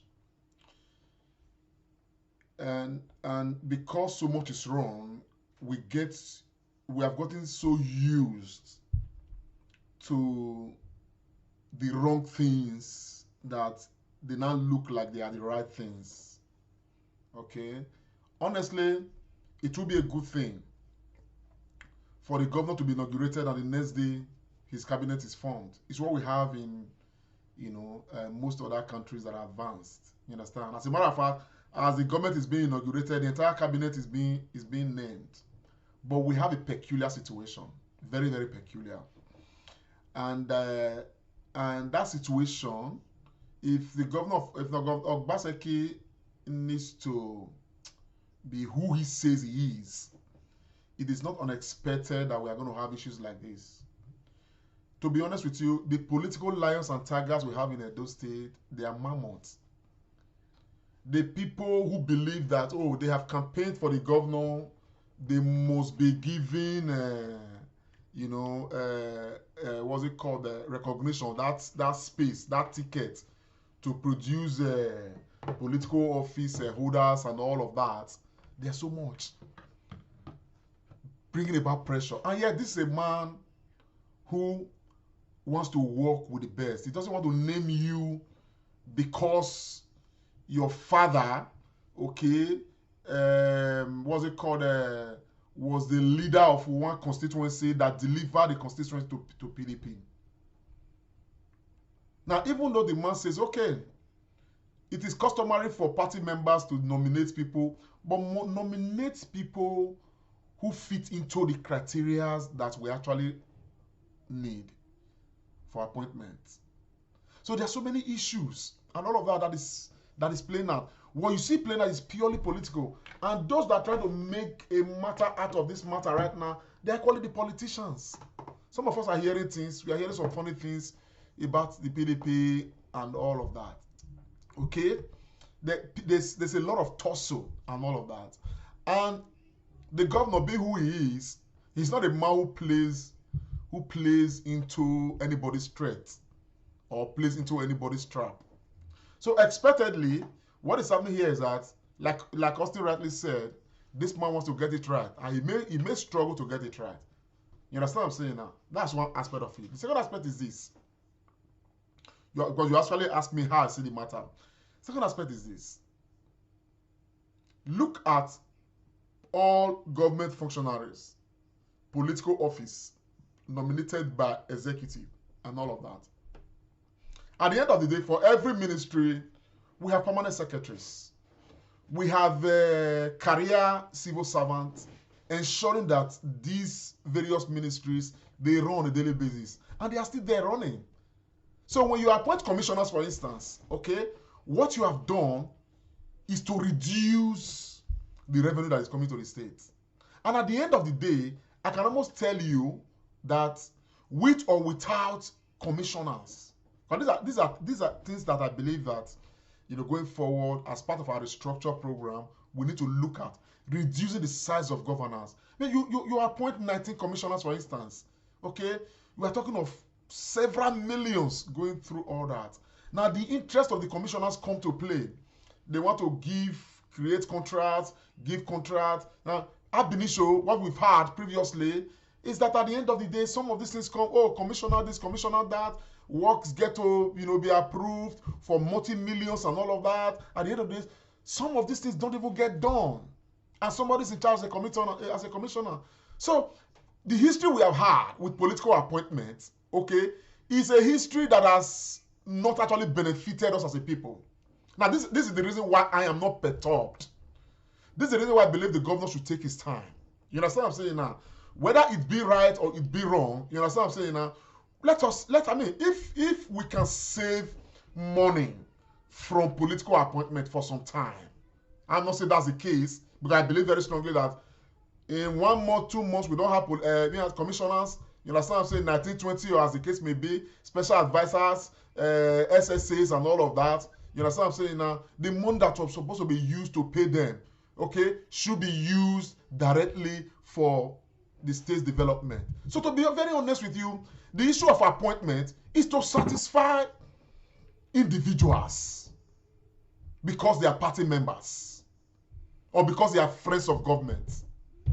That's what it's about. The issue of appointment cannot be used, okay, to judge the capacity of the governor. It cannot be used to determine, you know, whether this government is going to succeed or not. From what we can see already, okay, the indices on the ground, the things that the government is already doing, without these political appointments and all of that, some of us are very satisfied that the government is maintaining the right pace. So I think that instead of this to be a topical issue, you know, that, you know, people are going to be talking about, but I know it will be an issue because there are those who definitely will want to bring out one issue here or the other about this governor, you know, to try to put the governor in a bad light. You understand what I'm saying now? But irrespective, you understand what I'm saying? The state is moving forward. I think that the governor and the government needs encouragement to get it right. And I equally know, from what I've learned about this governor, this is not a governor who likes to engage people and disengage them, you know, just like that. You understand what I'm saying? Before they show who they are. This is a governor who likes to get the best, put them on ground, and work with them for a very long time. You understand the picture of what I'm saying now? So if the governor is working to get the right people, you understand what I'm saying now, in office, and, you know, is going beyond February, I think we should give the governor the benefit of the doubt to get himself sorted with all of these. Because the challenges facing this man, many of us may not know, but what matters is that the man is facing is facing the establishment with established lions and tigers, political lions and tigers that are ready to consume you at any time because of their own selfish interests. And that is the truth of matter. So for me, I think that we should give the governor the benefit of the doubt. And like Austin said, if the need be, probably the governor needs to just issue a statement to let the world know that, okay, give me some little time more. You understand what I'm saying? If he does that, for me, that's good enough. But say now commissioners, now one can make the difference. Everybody crying. They are crying because they want to bring their people. Not because those people will be serving the best interest of Edo State, but to serve their own interests. Because people want to become little godfathers, little godmothers, because they have the people they have appointed, given to government to appoint. So this is the problem we've had previously. So if the government is trying to work, not to fall into that same imbroglio, I think we should give it the benefit of the doubt. That would be my take, my brother. Thank you very much, Comrade Lamte Oriaki. Very well spoken. Thank you very much for what you have said, my brother.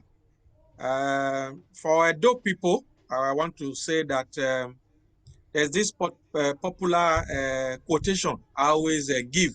They say you cannot be doing the same thing all the time and expect a different result. Like the comrade Lamte has rightly posited, when you are changing a system, there are bound to be a lot of resistance.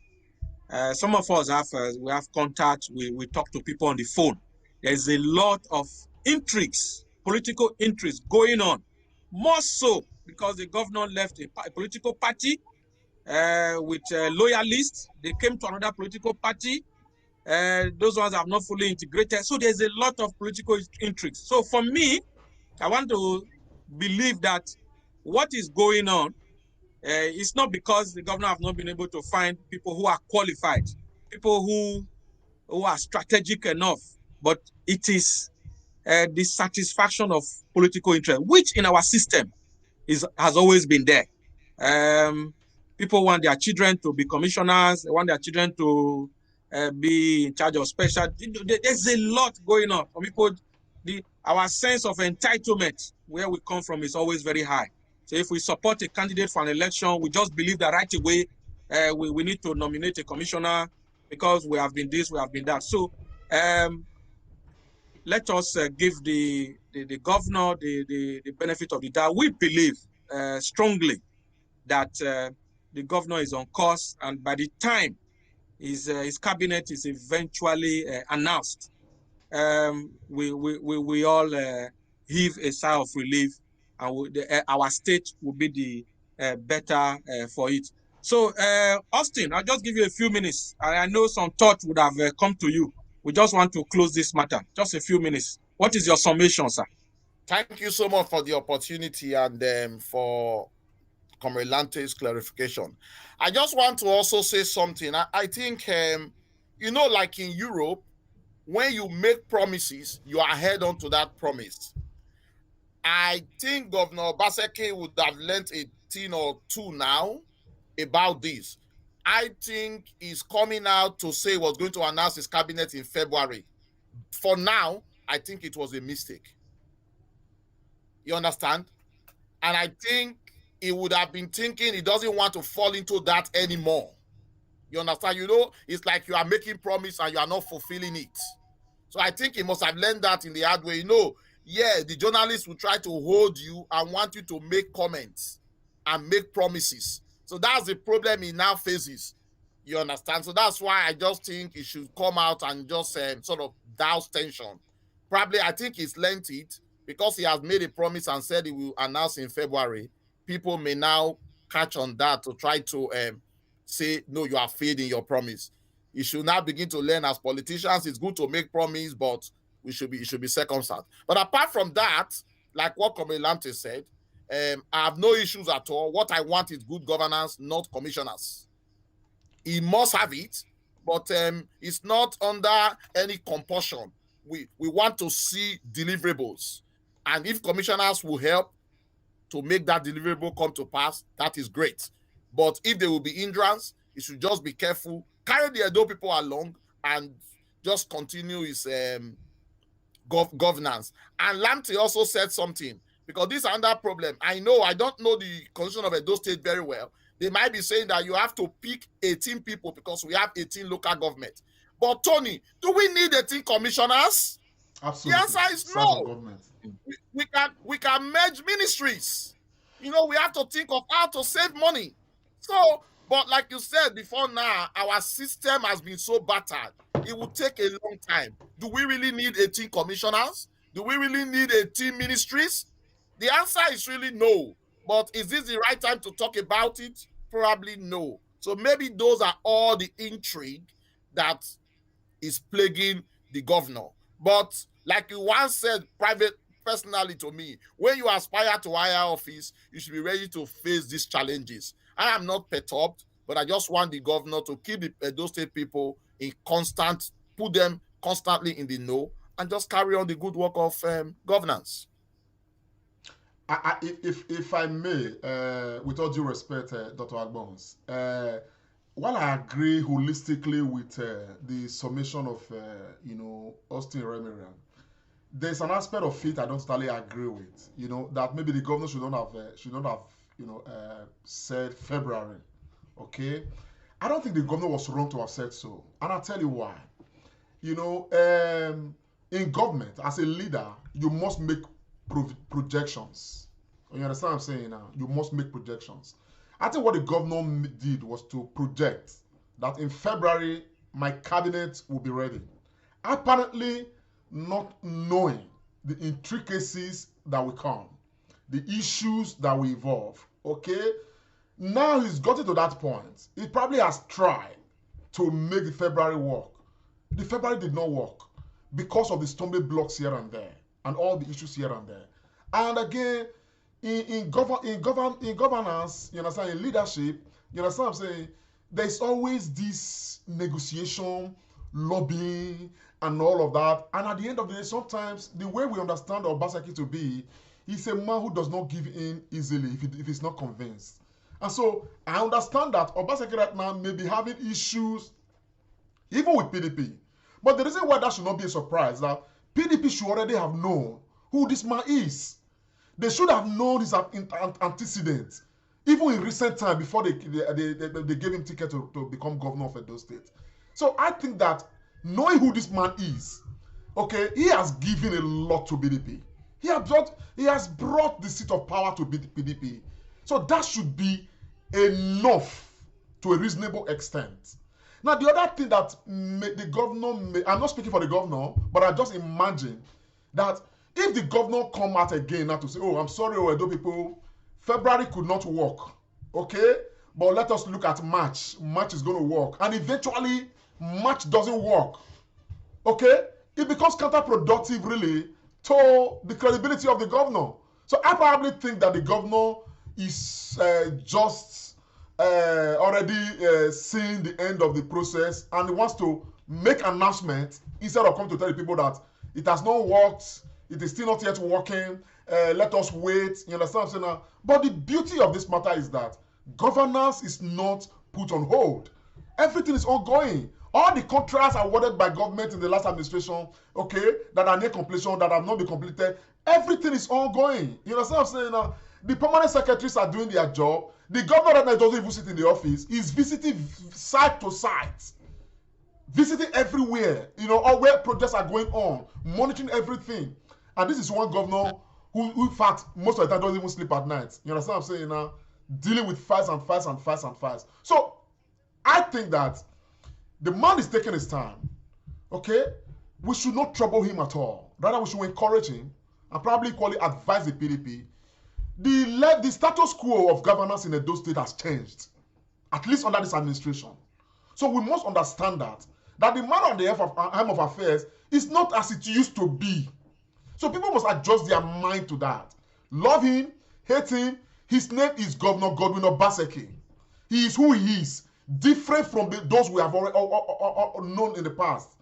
So somebody called me earlier today, had a long chat about different subject matter concerning the governor and all of that.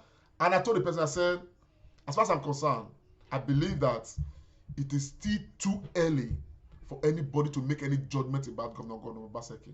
Way too early. This man has just been elected. Let's give this man the benefit of the doubt. As far as I'm concerned, from what we see on the ground, this government is not near anything failure. This governor is putting structures on the ground that will parachute Edo State to a state of El Dorado. So on that note, my people, I think that the governor is rightly on course, and we should give you the benefit of the doubt to get the process done. Thank you, sir. Yeah, thank you, Comrade Lante Bonsa Oriaki. I think we have we've spoken enough on this matter, and I agree with you. Our people should know that it is not business as usual. We have to do things differently, and the governor, from his body language, is doing everything humanly possible to put a structure and system in place. Because one of the bane of our socio political and economic development in Nigeria, not just Edo State, is that we don't do structures, we don't do system. And societies only develop when there is a system. Our own, we just believe in personality. Oh, Baba, bring your son, make him commissioner. This one, bring this one bring that. So we need a structure and a system. And I think that is what this governor is actually doing from his body language and from all he says and what he's doing. So we actually believe that his mega agenda and vision for our state will come to pass. Let us not also forget that in all these things, because politicians being what they are, there's also the issue of the strategic politics of 2024. So all these things are also there playing out. But we believe strongly that the governor, he has the capacity, he's cerebral enough, he has the intellect as a leader to take our state to the next level. Thank you very much, Comrade Lante and pharmacist Iremiren, for your postulations and analysis. And I'm going to move to another issue that we have that is very much on the front burner today, which is the issue of the COVID-19 vaccine. There was a lot of pomp and pageantries in Nigeria this last week, where we received over 3.4 million doses of the vaccine. Nigerians have been very, very skeptical about this vaccine. A lot of people have been saying that, oh, we don't need vaccine in Nigeria. There is no COVID-19 in Nigeria. But people like Austin, who is a pharmacist with a medical background, and others who know, have always been saying that COVID is real. The rate of infection in Nigeria may not be as high as it should be, but that does not mean that COVID is not real. Some of us know people who have had the infection. Some of us have we have family members, friends who have actually had COVID. Some have even died. So we cannot whisk it away. So it was this just yesterday. We saw on national TV. It was broadcasted everywhere. The president, Muhammadu Buhari, and the deputy, Professor Simbajo, had their vaccine, obviously to sensitize the Nigerian people that vaccination need to be done. So it happened yesterday.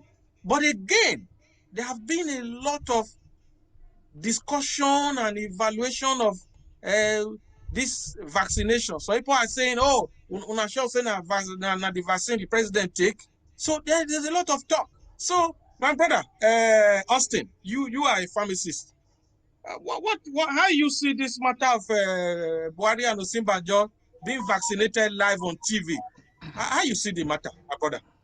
Thank you so much, my brother Tony Agbons, for that very good question. Well, there are many things I would want to say all at once. Seeing the president and the vice president coming out to be first to take the vaccine, in terms of giving hope and belief to Nigerian citizens, I would say that is good. At least we haven't seen the president for a very long time now.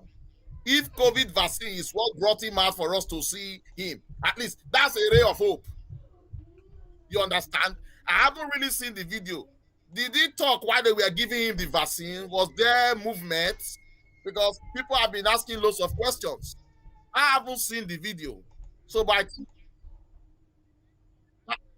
that is fantastic. That's good news. At least it gives a ray of hope just to encourage people. So it is in the right direction. But I just want to say some other things, which is what we said even in the discussion of Governor Baseki. The question you ask yourself, of these 30,000, or is it 30,000 or 30 million? 3.4 million doses. My question after this show of sensitization and all, what is going to happen to these doses? What are the plans for these doses? How is it going to trickle down to the states? And who are the patients that are of priority to be given first? Because in the usual Nigerian way, before you know, all the ministers' wives, relatives, and lieutenants will all collect it, and the vulnerable will not get any. So those are questions we should be asking. Yes, we've had the vaccines now. What is the plan? What is the modality in terms of storage? What arrangement have we had? I didn't hear NAFDAC. I didn't hear NIMA or even NIPRID talking about all these, because it's not enough to just have these vaccines and you're not keeping them well. They are not well stored. There is no plan. There is no preparation. There is no modality for it to be given out. So I hope the government is able to do all this to make sure that this is put and done in the right place. Yes, COVID is real, it's ravaging, like you said in your intro. The rate of infection may not be very massive in Nigeria, but I think the government is trying to do the right thing. I wouldn't want to say this in the public space. I would have also thought that NAFDAC, NIPRID, and NIMA should have gone a bit more, because the issue with Nigeria is not really the vaccine in some sense. I know the world is taking it, but when we begin to dance and do everything that the world does without having a structured plan for ourselves, it becomes somehow. What's happening to our healthcare system? What's happening to many things that we need to do? But that might be story for another day. But I think it's a good thing that we see our president and vice president coming out to come and do that to help improve sensitization of the COVID situation. Maybe in the states, the governors and the deputy will also do that as well. But it's not enough to just bring all these millions of doses into the country. It is also good for us to have a strategy of how things will be done. And I'm also worried, why do we have to have vaccine from China anyway? From India? Why? It begs another question. But in all, it's a good thing. Maybe that will sort of put everybody in check and the sensation will be positive. But I wouldn't have expected that of all the countries in the world, we would have gone to India to get vaccines. Pharmacist Austin, I know that you are the head expert here. Thank you so much. Comrade Lamte, I'm coming over to your door now. Yes, the vaccine is in Nigeria. Just the first catchment of doses have come in. There have been a lot of apprehension. People are saying that this vaccine is going to be hijacked by politicians and the big men in the country, that the real vulnerable people in our society will not get it. So what will you want to say concerning this, at least so that we let our people know, how to galvanize them and give them some hope, at least in this time of vaccination of the Nigerian people. What do you say, sir? I want to thank you very much, Dr. Abons. I can tell I'm not excited. I'm not. I'll tell you why. There's something about this country right now that is so nauseating, that is so troubling, particularly with this administration of Buhari. The administration is so fake. I'm sorry, I'm using that language. It's so there is nothing original. There is we don't adapt things to our situations, and in midst of a lot happening, we bring some small things. We do some photo ops, try to use it to change, what's it called, the discourse, as it were, and all of that. what's the fanfare? You know, what's this issue right now about, oh, we have procured this vaccine, we are beginning to take pictures with it with the president and all this and all of that. Meanwhile, all of these things that you see them do right now is an imitation. You understand what I'm saying now? Imitation of some other countries of the world, which shouldn't be. Because all through this process of COVID vaccine, we have been imitating. There is nothing we have adapted to our own peculiarity as a people. We have locked down, not because we needed to lock down, because other people are locking down. We have lifted lockdown, not because we needed to lift lockdown, because other people are locking down. It's a case of the president asking the vice president and asking the next person, what is happening in the UK? Oh, UK is locking down. What are we doing? Okay, let us lock down. We lock down. Oh, what's happening in the US? US is opening up. Okay, let us open up. We open up. It's exactly what is happening right now with this vaccine matter.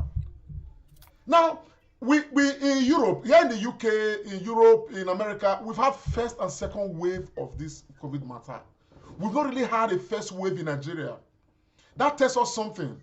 Is it that the climatic condition of Nigeria, okay, is one that is helping us, by the grace of God, to fight COVID in a way that it cannot be as extensive as we have it in other places? Why have we not tried to look at our own peculiarity, marrying our own condition? The way we do market in Nigeria, for instance, it's not the way we do it in Europe. So even if we have to embrace lockdown, we have to embrace certain policy and all of that, how are we adapting them to our own peculiarity? Here, okay, they're not they use tuke, they're not they use Molue for transport. They adapted their own condition, even the lockdown, the movement of what's it called, health workers and what's it called, vital workers. You understand what I'm saying now? They created and adapted their own situation to suit the issue of social distancing and, of course, to help fight this thing. But we have not done any of these. Everything we have been doing is to copy and paste.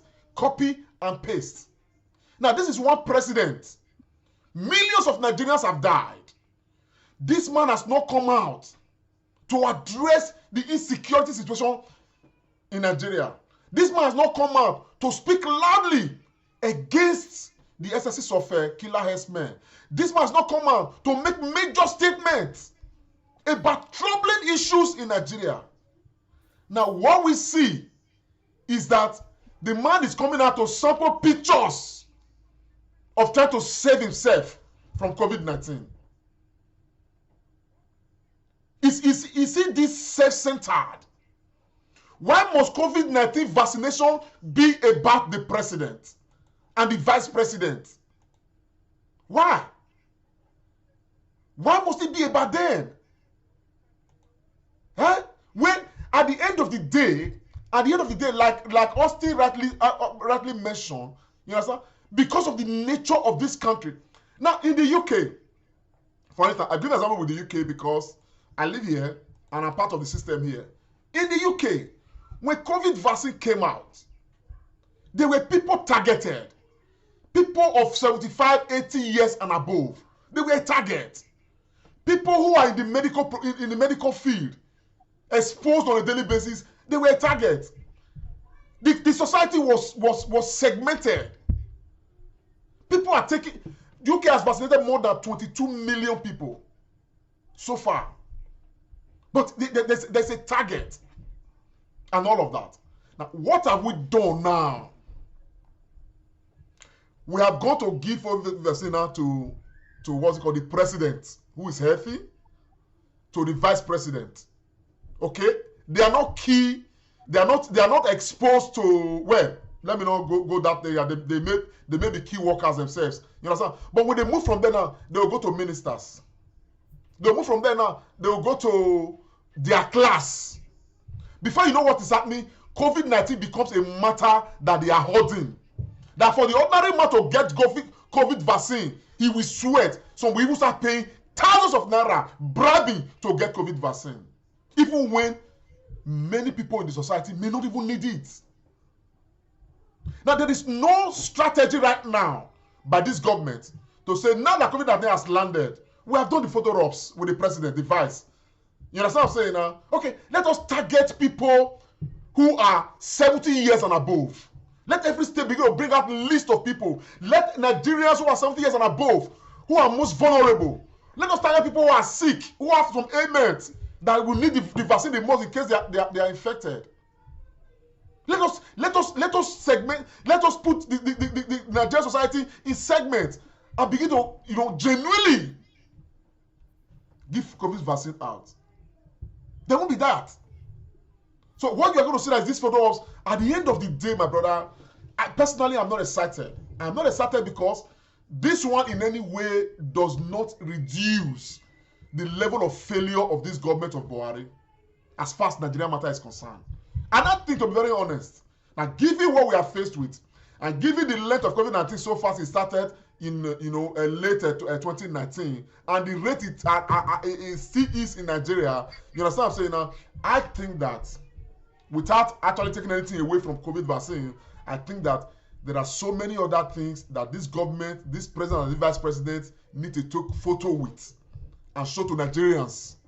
Issues of insecurity, issues of banditry in the West, issues of killings in Nigeria. They need to do photos on all those things more than this nonsense they are doing to try to distract everybody. So my brother, I'm not excited. I'm only just waiting to see how they are going to, embarrass the country with the way they are going to distribute COVID-19. That's my own take, my brother, without apologies. Yeah, thank you very much, Comrade Lante. Vintage, the comrades, in your presentation there. I think I agree with you 100%. The Nigerian people at this moment are bedeviled with insecurity, killings all over the place, hunger, starvation, and deprivation. And the government of President Muhammadu Buhari has not, come out in this kind of strong Photoshop to addressing these issues and coming out, on national TV as we expected. So I very much see all the points you are making there, my brother. So we just hope, because what has panned out yesterday is like, oh, make I secure my own life or make this COVID not come catch me, because I receive a lot of visitors in the State House all the time. So hopefully we believe that they will put a strategy in place that people who are most vulnerable, key workers, our market women, market men, health workers, teachers, all those with underlying health conditions should be at the top of the league table to collecting this vaccine, and subsequent ones that are coming. Also, we also want to let the government know that this COVID-19 vaccination should not be another opportunity for them to siphon public money, because we're already hearing now that 10.6 billion or 10.4 billion, I can't remember the figure now, are being earmarked for logistics, for freezers and moving the thing around. So they should, for once, put a human face on and, give succor to the long-suffering people of Nigeria who desire a good governance and compassion. Thank you very much. So we just go straight because of time to, because I know you will, after this, Comrade, you will take up the lighting project. But before you do that, I just want to also bring up this topic. This week, we saw a grand reconciliation between the two, in quotes, fighting governors, Governor Samuel Otom of Benue State and Governor Bala Muhammad of Bauchi State. These two governors have been at loggerheads. They have been on each other's throat in the last few weeks because of the Fulani herdsmen and farmers clashes and the kidnapping and the level of insecurity in the country. There have been a lot of fire war from these two governors. But we saw this week that Governor Nyesom Wike of Rivers and one other governor, I can't remember the name now, actually brought these two fighting governors in court together, and then they had this reconciliation. They were giving good speeches and all that. I, for once, I wasn't excited about this reconciliation. I saw that reconciliation, this is my personal view, I saw it as what I would refer to as political elitism and a grand patronage of politicians. They were just rubber stamping themselves, and they have left the Nigerian political elite have left the begging national question of true national relationship and restructuring. I would have expected that by now the governors should be talking about how do we really have complete relationship? How do we have a thorough relationship in the country? This was a country where just because of what happened in Shasha in Oyo State, the Food Cattle Dealers Association, they stopped food going to the south of Nigeria. So just because, and now these two governors are reconciling. So what sort of reconciliation is this? Why are we sweeping issues under the carpet in our country? So I just want us to briefly look at this. Comrade Pharmacist Iremira, what is your own take on this matter?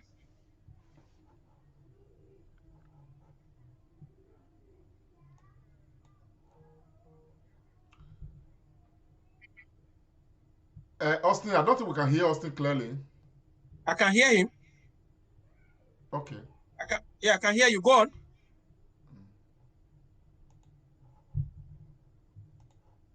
Issues, but oftentimes we come sometimes to talk on issues that are a bit very funny, my brother Tony.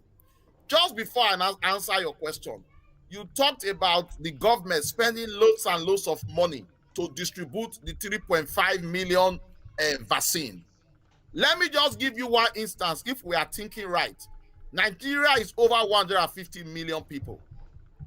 Tony, do you not think that if the government plan well, we don't need to even strategically freeze those vaccines?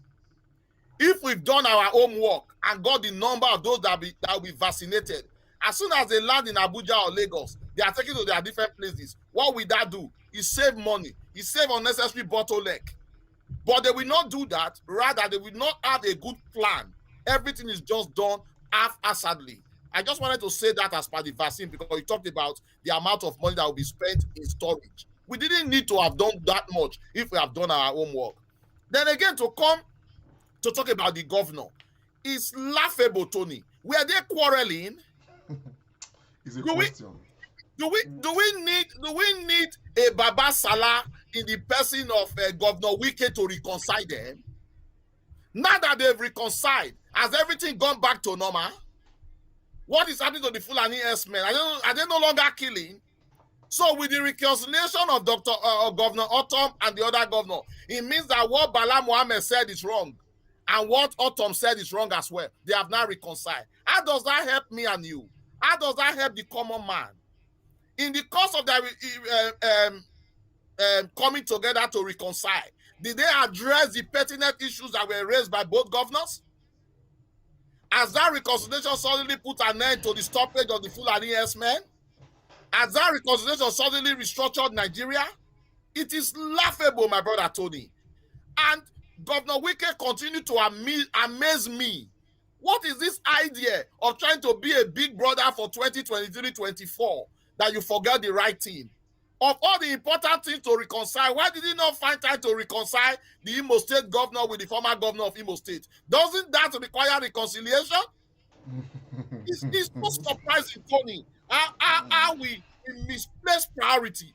Governor Otom has raised a very genuine and germane issues. Those issues need to be addressed. What concerns me, the governors are quarreling. And why should that be a national issue for them to settle anyway? They spoke on issues of policies. They were against each other's on issue of policies and belief, which in the very fact, to be frank, to be fair to Autumn, we are true. I am even surprised why Governor Autumn would want to even allow himself to be used. The fact is that these people that rule us, they don't think. They don't think of the implication that their actions have in the country. They're always thinking of themselves alone. You've argued on policy. You've spoken statements that are very germane. How can you go and be having handshake? You could have done that privately. So to me, it's very surprising. These guys have a way of just giving us regular soap opera. It's never over. There's always a movie to watch. There's always something to do. Go back to the issue of vaccine. Are you telling me, Tony, that the Prime Minister Boris Johnson has not received his vaccine? He has, but it's not been put on the public picture. We don't need that. So also, we don't need this reconciliation. It's another form of diversion. Everybody is just interested in their pocket. What will save our country, my brother? Where are we going to see these leaders that will stand up and speak truth to power? Reconciliation to me has got nothing to do with the common man. It's just an holistic action again.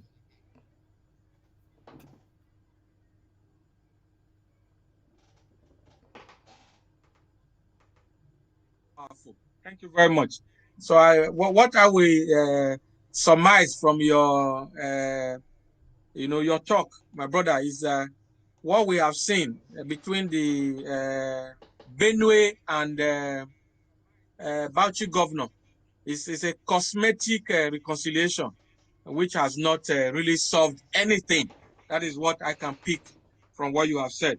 So, Comrade Lamche, because we don't want to dwell on this issue so much, what is your own postulation? How do you see this matter against our begging national questions? The truth is, the story is the same. I think the fundamental question is, were they quarreling? I think that's the fundamental question. As far as I'm concerned, they were not quarreling. There was nothing personal. People spoke on policy. Governor Autumn spoke on policy that it is wrong for Fulani, herdsmen, whatever, to be parading everywhere. And it is wrong for them to be carrying AK-47. It is wrong for them to be killing people. Policy, he believes, on behalf of his own state. Bala Mohammed of Bauchi State spoke to say the Fulani herdsmen, they have no alternative than to carry weapons. They have right to kill. They have right to do whatever they are doing and all of that. He insinuated all of that. And for many of us, it's policy and all of that. And to the extent that, what's his name, Autumn went ahead to ask, in what part of the Constitution is it written that they have right to carry AK-47? So when somebody is telling me now that they are reconciling, the question is, were they quarreling? So why is reconciliation coming into the picture when, for Nigerians, we have not established quarrel? People are spoken on policies. They stand on different grounds. Nigerians are identifying with the ones they want to identify with. There are those who have identified with Bala Mohammed, and of course there are many of us who are identified with what's his name, Autumn. You understand what I'm saying now? Does it not mean that as an ordinary Nigerian citizen who identifies strongly with the points made by Autumn, I will not look for one human being in the north who is identifying with Bala Mohammed to go and reconcile with him when we are all standing on policies that we believe? My brother, we cannot afford to chase shadows. Okay? There is a grand arrangement. Whether they come out with any cosmetic arrangement to say they have reconciled, there's a grand northern arrangement from the northern part of this country, majorly orchestrated by the Fulanis of the Nigerian nation, okay, to bring every other person who's not a Fulani person in Nigeria to their knees. And that policy, they are using the Fulani herdsmen, okay, they fraud Fulani herdsmen, put bandits behind them to begin to, penetrate people's lands. In Edo State the other day, a farm, a barn with healthy barn of yam that can feed a whole village was destroyed by Fulani herdsmen and all of that. People have been raped in the western part of Nigeria, in Oyo State. People have been killed, shot to death by bandits in the name of being herdsmen. These are policies that we need to speak to. You understand what I'm saying? That this thing should stop as far as Nigeria is concerned. These are the things that the Nigerian president is not speaking to, but he's taking photo ops about vaccine. And these other guys are saying they are reconciling. Bullshit. Bullshit. Like what Tony said. If you want to reconcile, go and reconcile two people who are fighting. Go and reconcile the Imo State governor, the past and the present, because they are truly fighting. And don't come and give us this bullshit or say people who are not quarreling, who are not fighting. You say you are to what end? What purpose does that serve Nigerians? Does this photo arrangement? Let us play an excerpt of the reconciliation so that our people can have a understanding of what we are talking about. I think I have a clip of that here. Please, let's take a listen.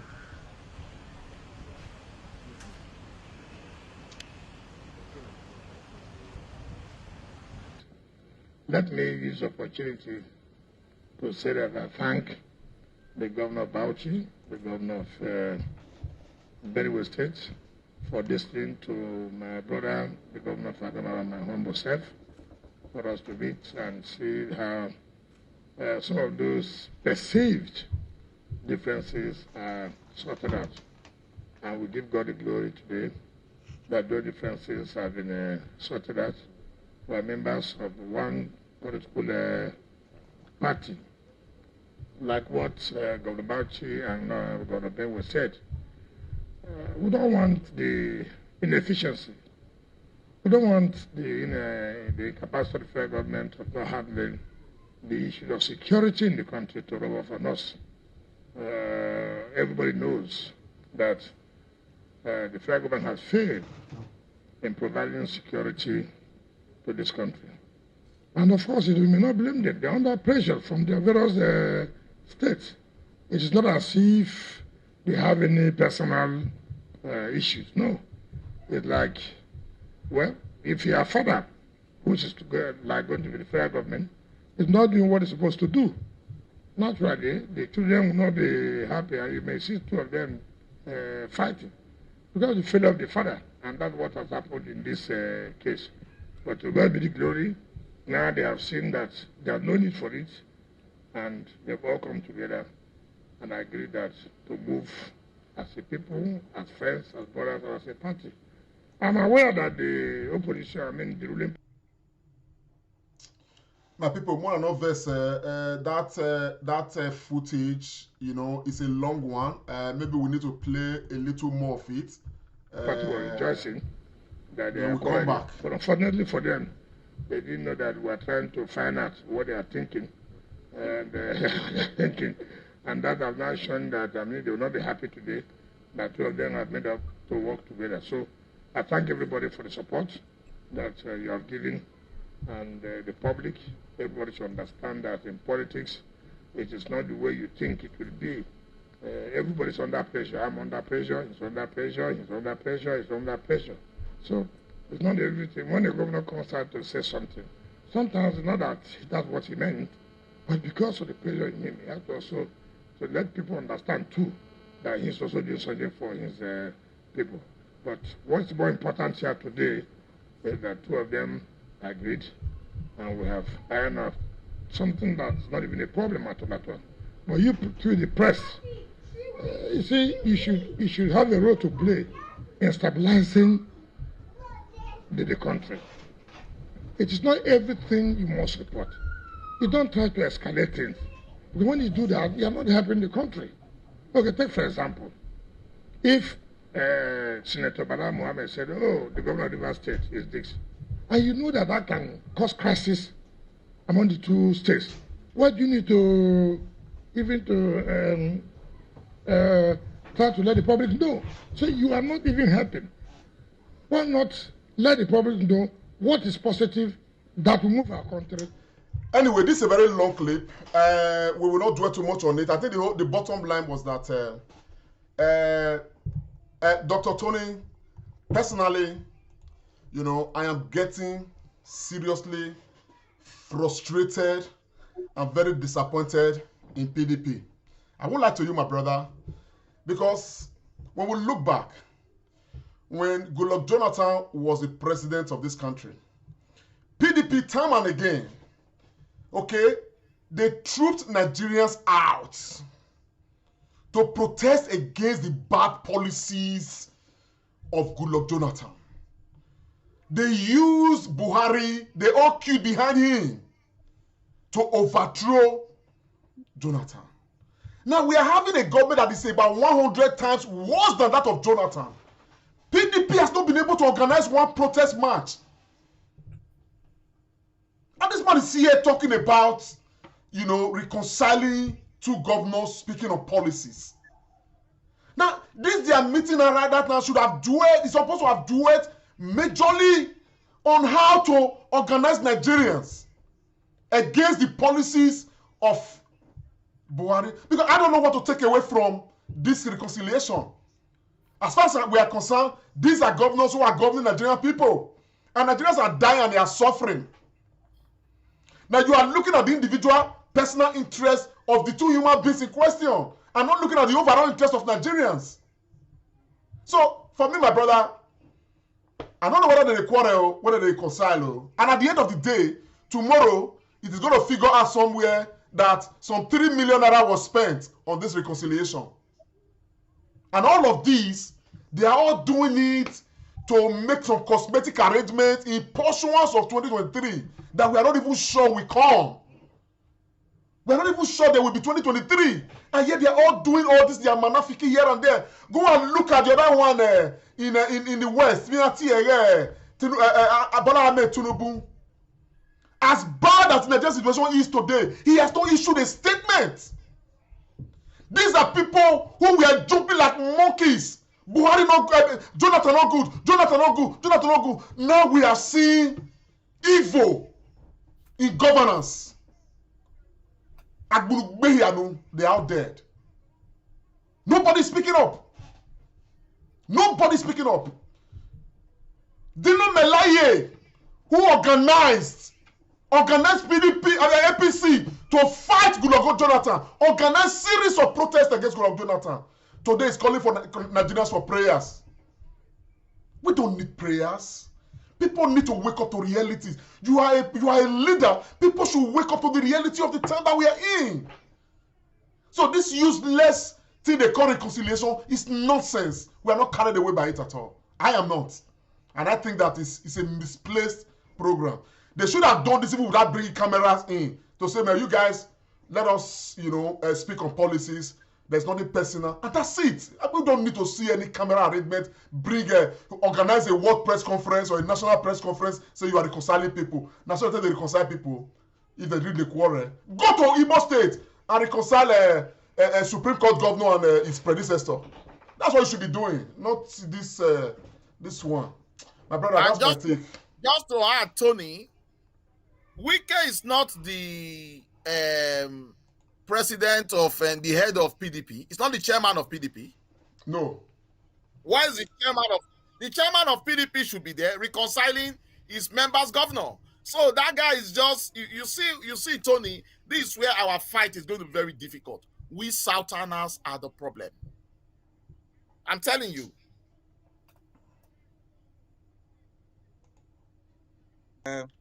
With what the comrade has said, if these guys were going to do any cosmetic reconciliation or settlement, it should have been done maybe when they are having council of state meeting, just within themselves, shake hands and embrace each other. We didn't need to see this distraction because of and like Austin, like you said in your presentation, has this reconciliation, has this stopped? Because I was reading, going through some reports, even after this reconciliation, they're still Fulani herdsmen still killing and they are destroying farms and all that. So it hasn't stopped anything. So what, for me, in summarizing this topic, is what I see among the Nigerian political elite is that they are just always after their own interests. Because Wike is not the chairman of the PDP. Uche Secondus is the chairman. What that one is? This is the same Wike that recently donated 500 million naira to traders whose wares were destroyed in the market in Sokoto State. So, whereas there have been market have gone down. I think in Edo State we have a market burnt last year. I didn't hear that even in River State, so we didn't hear all this. So it's all permutation. Make I keep myself properly strategically located for the next election, which we don't even know we are even going to get there, because the country is on a cliffhanger. So we only hope that these people, they will listen to the voice of reason and do the right thing. It's so painful that in Nigeria, once people get into government, they just seem lost. They seem lost. Like Comrade have said, most of the people, Save Nigerian Group, where are you? The Nigerian Labour Congress, where are you? Trade Union Congress, where are you? So everybody suddenly just went quiet in all these things that are happening. A liter of fuel, my brother, is now selling for over 200 naira. The pound sterling is now extending for over 670 naira. So I mean, where are we? Where are we going? What you bought 20,000 naira in the market yesterday, okay, is now worth more than 25,000 naira. What kind of, these are issues, and we have one rubber stamp president taking pictures of taking COVID-19 and all of that. When the say Nigerians are able to pray, make it be say the COVID-19 do something when it be say they expect. You are coming to what I don't want to help Nigerians. You are taking pictures. You are not giving us the proper plan you have, the government has, and on how to tackle the most vulnerable in the society. You are showing off, telling us you are taking COVID-19. My brother, there's a problem. Oh, there's a problem, and Nigerians, we need to wake up. Even the children when they inside Bele, if they go born for Nigeria, wake up. If I was to be born in this time, me not go come down for inside that womb. I won't come down. Yeah, Comrade, thank you very much. Yeah, Comrade said he will come down. There would not have been any womb escape if you were to be born at this time. Thank you. Thank God that you were not born at this time. That is why you are here now, championing the cause. We appreciate you for that. So thank you very much. Those are the topics that I actually had. And thank you for the opportunity given to me today to be the chairman of the local government of the Comrade Show. I don't enjoy the chairmanship. So Bila say I'm not going to hand over back to you. But anyway, you can now take the Edo Lighting Project, which this show has been championing in the last couple of months. So the comrade, Oriaki. Thank you very much, my brother Tony Agmos, and of course I thank my brother Austin Iremiran. Of course, Nigerians, Edo people most especially across the world, special regards, many thanks to you all. Particularly our Edo, lighting ambassadors. We call them the light angels for your contributions. We've been. I mean, this last week, was very eventful for us. We provided lights in, lots of different places and all of that. But one thing that capped yesterday, which is for us, is novel, it's unique, it's beautiful, was that apart from installing lights, somewhere at let me get that address now. Give me a moment. I need to speak affirmatively. Apart from providing lights at Omigie Street off First Oromiyan Street at Ewotubu quarters, we equally did the sand filling and grading of the road, the Omigie Street. As a matter of fact, because we had more time, we equally did take the the exercise to Ogiemudia Street, Taiwo Street, Oromiyan Street, surrounding streets of Omigie Street. And this was made possible by Emmanuel Ohiku, and we are very grateful to him. And I want to show you some sound bites, but I'll start from the previous, day's exercise. But just listen to what the respondent had to say in this particular. Very project. It's a nice one. It's a good one. It has come to stay. And I want you all to participate and to each and every community around. Thank you. Thank you. Thank you very much. Thank you very much. We will continue with the project straight away. Thank you very much. Good morning, good afternoon, good evening from wherever you are watching across the globe. This remains the unmistakable voice of Comrade Ameyedi Omoroge of the Comrade Show project. And we are right here at Ohoromi community where we have come to install solar power street lights. And I'm here with a respondent who wants to tell us how this area used to be and the experience they will have tonight. Thank you. Wow, good day everybody. We are very grateful for this street light that has been brought to our street today. At least this place has been so dark in the midnight, but for now we are going to start experiencing the lightning. Everywhere will be bright from today. I want to thank the donor of this street lights. God will bless him and protect him and give him more money. We're able to do more in this community. And I urge many of... Yes, of course, the Ohoromi community today, the area we lighted, this is exactly what the outcome is, you know, and this was done a few days ago, of course, in the course of this week. And of course, everywhere right now is very well, you know, lighted, and everybody is happy. And for us, all of these are part of the whole, you know, agenda of making Edo great again. And it is happening because all of us have come together. Many of us have come together to say, let this happen. And so what we are doing is to make Edo great again. But the beautiful thing that happened yesterday, you know, I'll just show you some of these sound bites. We did grid Omigie Street, courtesy, of course, Mr. Emmanuel Ohiku, but this is exactly what the process was like yesterday. First Oromia and Omigie area in between the boundary of Ogida and Ewotubu, where the Comrade Show have come to start up the grading of the streets. And this project tonight is sponsored by Mr. Ima Oiku. We thank him very much. He's the donor. He has made this possible.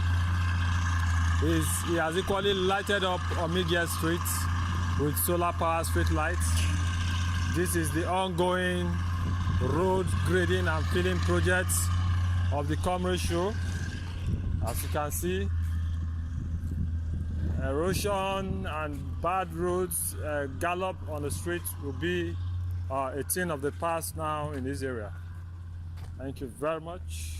Yeah, we can equally hear from some respondents in the area who were very excited, and of course this man has Ewotubu quarters, the boundary between Ewotubu and Ogida, Benin City, Edo State, Nigeria, where the Comrade Show have come to grade the roads, fix solar power street lights. The donor is Mr. Emmanuel Okiku, and here the elder wants to tell us something.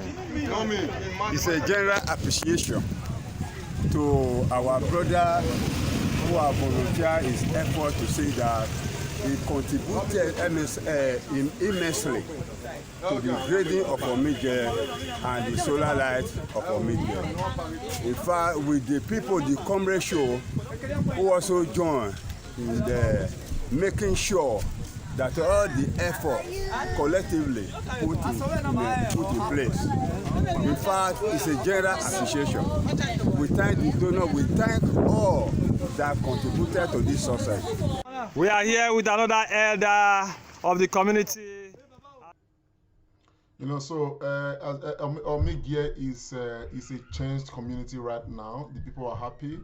The road used to be very bad, but because of this grading exercise, you know, things have improved greatly now. And of course, we did provide some lights there, as donated by Mr. Emmanuel Ohiku. And of course, it's part of the project. The project goes on, and the place right now is in a very beautiful, you know, a beautiful shape. Of course, this has been made possible by the donor, and of course all the light engines we've had, you know, and we're having. And so I want to express my gratitude. I want to say too that if you are there, you want to donate lights to your community, to your street, to your family as well. Somebody called me earlier today, wants to put 5 lights, in his neighborhood where he grew up, where he was born. And I thought that was a very good thing. You know what I'm saying? I said later we will look at where he has his own house. So there are so many ways we can make these contributions and to fulfill, goals. And at the end of the day, all of us will be moving together, towards the same, direction. That direction is collectively we'll be making Edo a better place for all of us, because making Edo great again is a task on our collective account, not on just the governor's account. And that's why we are here. That's why the Comrade Show is collaborating with every, willing individual to get this project ongoing. So I appeal to you, if you're out there, share the broadcast. If you can, join us. If you are pessimistic, the message is not for you. If you are convinced, join us. You understand what I'm saying? And let's make Edo a great place, together. So actually, that's a roundup of how the week has been. Comrade Austin and Iremira. Austin, what's your take? We have added the road grading and construction into the mix. I think I just need to thank you for the initiative. Things are happening and is growing. How God gave you this vision amazes me, and it's growing every day. Those state people are taking ownership. People are seeing it. We are seeing the project growing. I cannot just thank God for everything that is happening, and to thank the Edo State people and the Light Angels who have been very supportive and responsive. This is their project. They've taken ownership, and I think it's all good news all the way. So thank you so much, Comrade Show and Comrade Lamptey, for this initiative. God bless you, sir. Yes, Comrade Agbons, what's your take? Yeah, we don't with the waka, we don't reach the tip of the iceberg now. Just to join voices with the pharmacist Remire. We thank you, Comrade, for being the visionary. And I want to really thank all those sons and daughters all over the world that have keyed into this project. Thank you so much. God bless all of you, especially for this, our brother, Mr. Emmanuel Ohiku. Uwese, thank you very much. Thank you. God bless you. This is what we are talking about. It's our collective duty to support all that is going on in our state. It is not a one-man show. Thank you so much. Every Light Angel, and now this one, if you even want to just graded the street as well, and you can see the joy in the face of that Baba that was speaking just now. You can see the joy. I can tell you in that community now, the immunity of those people would have gone extra high. So thank you everyone that have contributed. And for those who still want to contribute, the information they are right there. You can see it. I'm sure the comrade will talk about that. Let us key into this. And because it's all part of the thing. When there is light, darkness disappears. And it even helps security, because everywhere will be bright. And this thing is solar powered. People have been asking me, it is solar powered. Just the energy from the sun, and then the batteries are charged. And the more the sun hits this light, the brighter they become. So, in fact, this is just amazing. Thank you all so much that are contributing to this lighting project. God bless you. Thank you very much, my brother. God bless her. So that's how the project has been. You want to be part of this project, you want to, inbox us, give us a ring. Our telephone number is right now displayed on screen. Of course, you can equally visit the comradeshow.com. Information is out there, and that's how it is. You understand what I'm saying? I will talk about it, with whatever you want to do. You want to grade your road. We have added that one out to the matter. There are persons who have called me previously. I'll be calling them back now to tell them that we have an arrangement with somebody who can actually get this done. You want to grade as your contribution to your own, your own neighborhood, because there are some roads are really bad. So individuals believe they can. Look, if you are there, I said this earlier, and your own things it is government that must do everything. I am not talking to you. Just stay away from my page, okay? Take your time, stay away. When you are ready to listen to us and hear us, We believe that the government should do what government should do, but we equally believe that we can do what we can do. We will not wait for government. I'm only talking to those who believe that all of us can combine efforts to make things happen. You understand what I'm saying now? So some people are they are fixated, they are very transfixed on the idea that, oh, if government not do it, nobody should do it. You understand what I'm saying now? You want to grade your road. We have an arrangement right now that will be conducive for you if you have the means to do it. You know, of course, you know, call on us. It's a very authentic arrangement. There is no this thing is about it. We don't get anything for inside at all. But our own is that, you know, as we do, our state is moving forward. You understand what I'm saying? And life is getting better for everybody. And that is our goal. That's our own fulfillment. Personally, that's my fulfillment. That's my goal. And that's why we are doing what we are doing. You understand what I'm saying? And so reach out to us. Let us discuss. But majorly, our major goal is to light up Edo State. And that is the program we are currently running. You know, lighting up Edo State together is the project.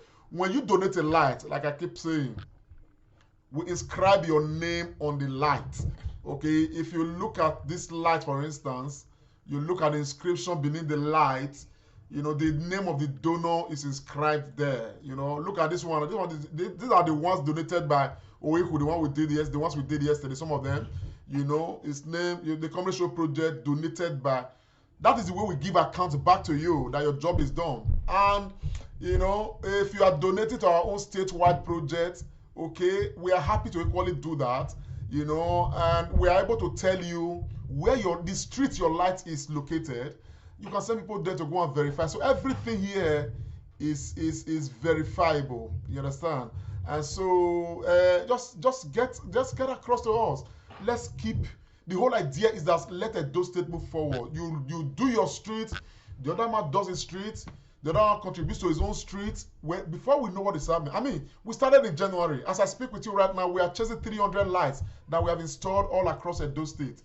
People have called me from what's it called, Ugbo Gyobo, down to Uromi. You understand what I'm saying? Now, even that we are going to be going to Ekiadolo by the grace of God in the course of you know, the coming week. You understand what I'm saying? Now, there's somebody who wants to light up a portion of Ekiadolo and all of that. So communities get together. Let us keep rolling with this program. You know, so let us be contributing towards making Edo forward. That is exactly what this program is about, and nothing more to it. You understand? And nothing less. So on that note, my people, now so we'll talk the Latin matter reach. And of course, I want to tell the Musketeers that there is a matter of concern. Moving away from light, there's a matter of concern I want to bring to your attention. I saw this footage online. I was very disturbed by it, very concerned, unhappy, to say the least. And I thought I would share with us. And it's not the first time I've seen things like this, where people, you know, exhibit some level of wickedness against their house help. This is not a political matter, it's a purely domestic matter. But I want you guys to see this footage. Probably we can have a chat about it, or maybe if not now, another time. This girl, they born her bonbon. Look at it. Let me see. She came on Tuesday, Madam, and she didn't tell me anything. Born her bonbon. I don't know what this woman was thinking. The name of Keshu. Look at. With iron. Look at this. See. That is the funniest. Okay, this world is wicked. This is wickedness. See this girl. On This Monday, innocent on girl. Tuesday, they want one auntie want to. She came late because she normally came late. They want.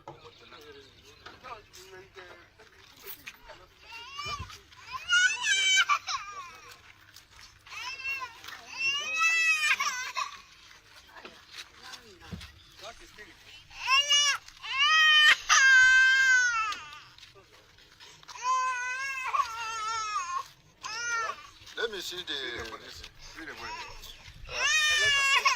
is it? Which ball? That's what I'm saying. I said, let me see where the ball is. Is it here? What did you use, madam? Ayo.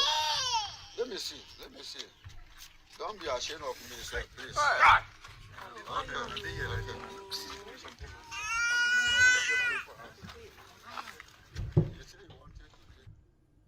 You see, the mistress used hot iron on her. And I've got daughters, you know. I saw this and I bled in my heart. I've seen things like this previously.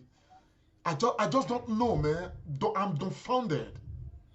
This is a human being, one like us. Austin, I don't know what you have to say concerning this, man. It is very sad, very painful. I think our country, we like, wickedness and this show of power and strength. You are able to do this to this child because you think it's nobody. She hasn't got money, she hasn't got family, she hasn't got anybody. And this is man's inhumanity to man. What baffles me, Lamte, sometimes is our country has got the largest and the highest number of churches.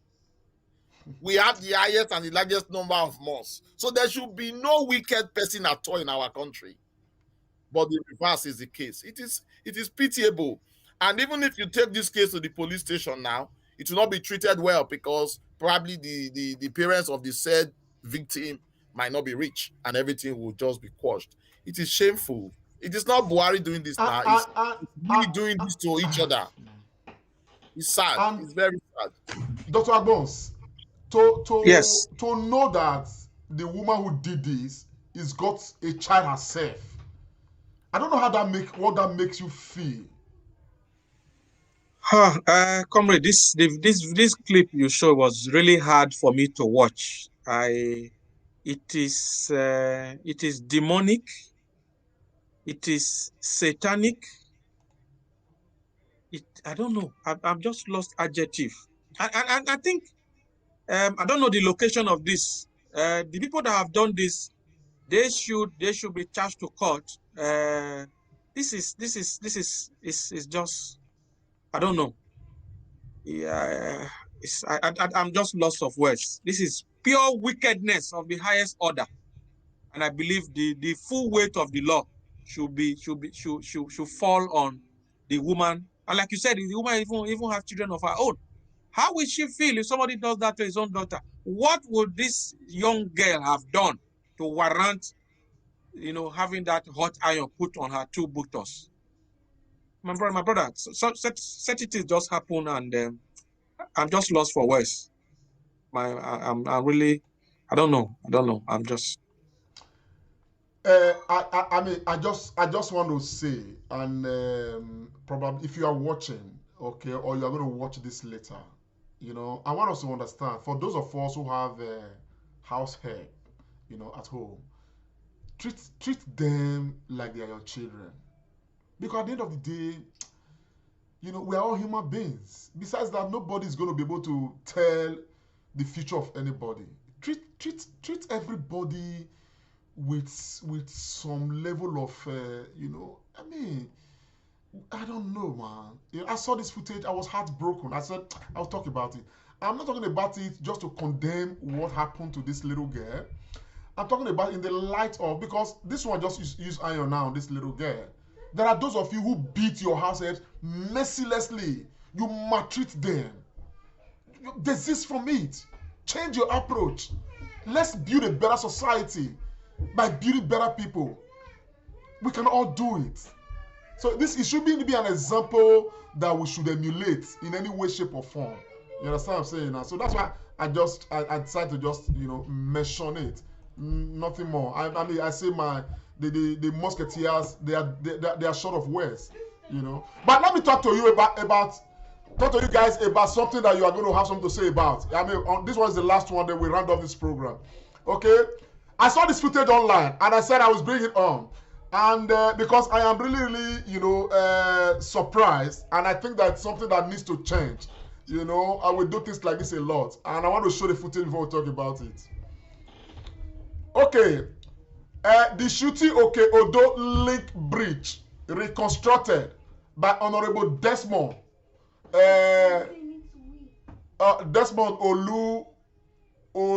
Olusola Elliott.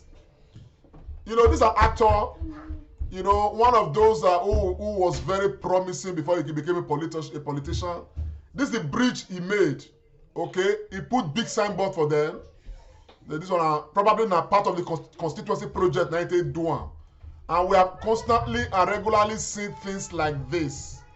you know, in our society. What is your take on having seen this, Dr. Agbons?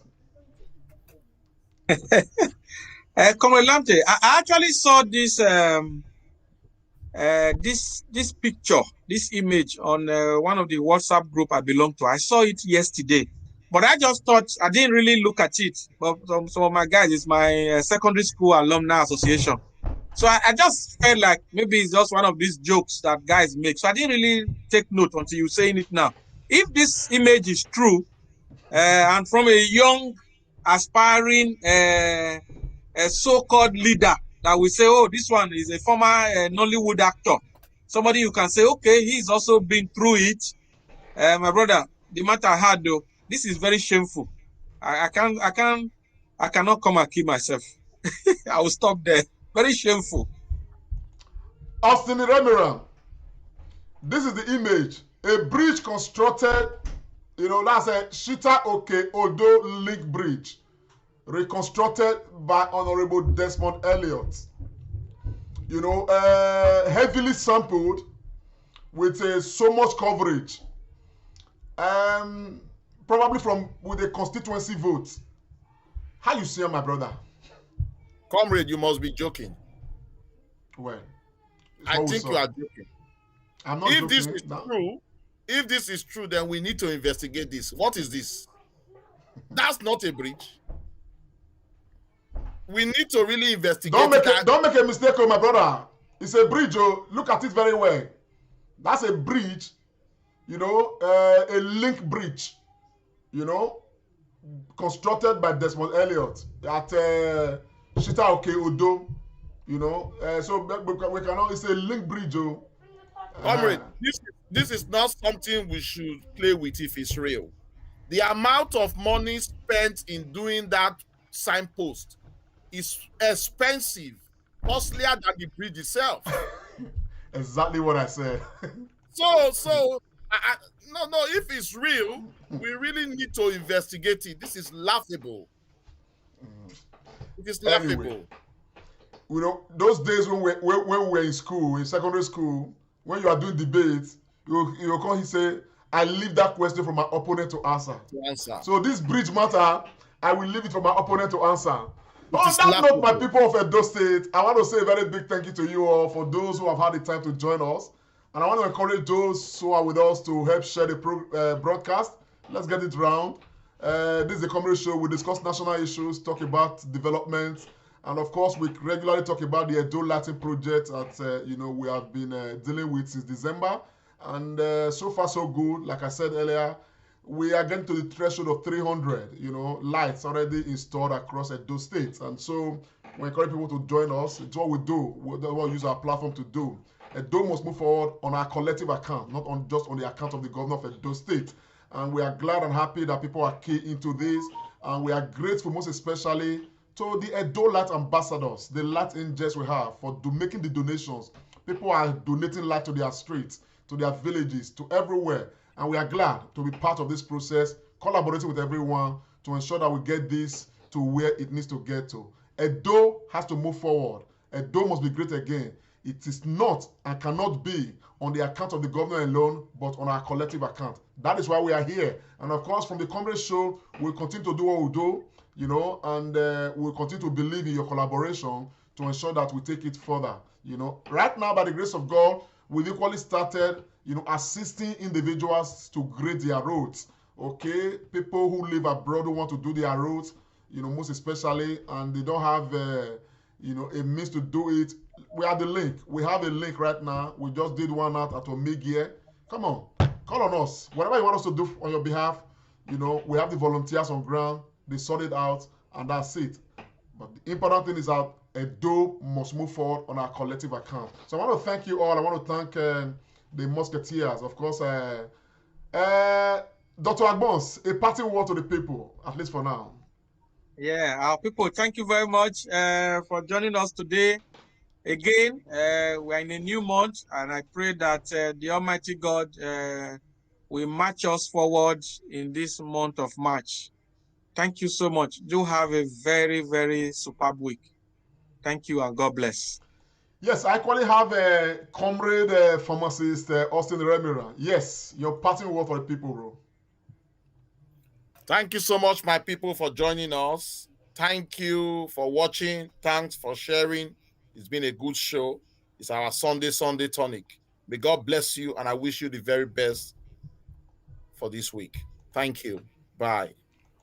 Thank you very much, the Musketeers, the comrade and friends, and of course, Edo people across the world, those who have joined us, and those who watch this program later. I want to thank you all for taking your time to be with us. Of course, my name is Comrade Lamte Oriahi, and of course, it's been the comrade and friends. On a parting note, I want to say, may God bless you all. May God bless the governor of Edo State and his government. May God bless Edo State and Edo State people. And of course, may God bless Nigeria and Nigerians. Signing off right now. We'll see you again when we see you. Bye for now. Good night. Make Comrade Show way. Comrade Lamte Oriahi. Live on Facebook and YouTube. Like us. Follow us and be the first to know. This is the Comrade Show. Make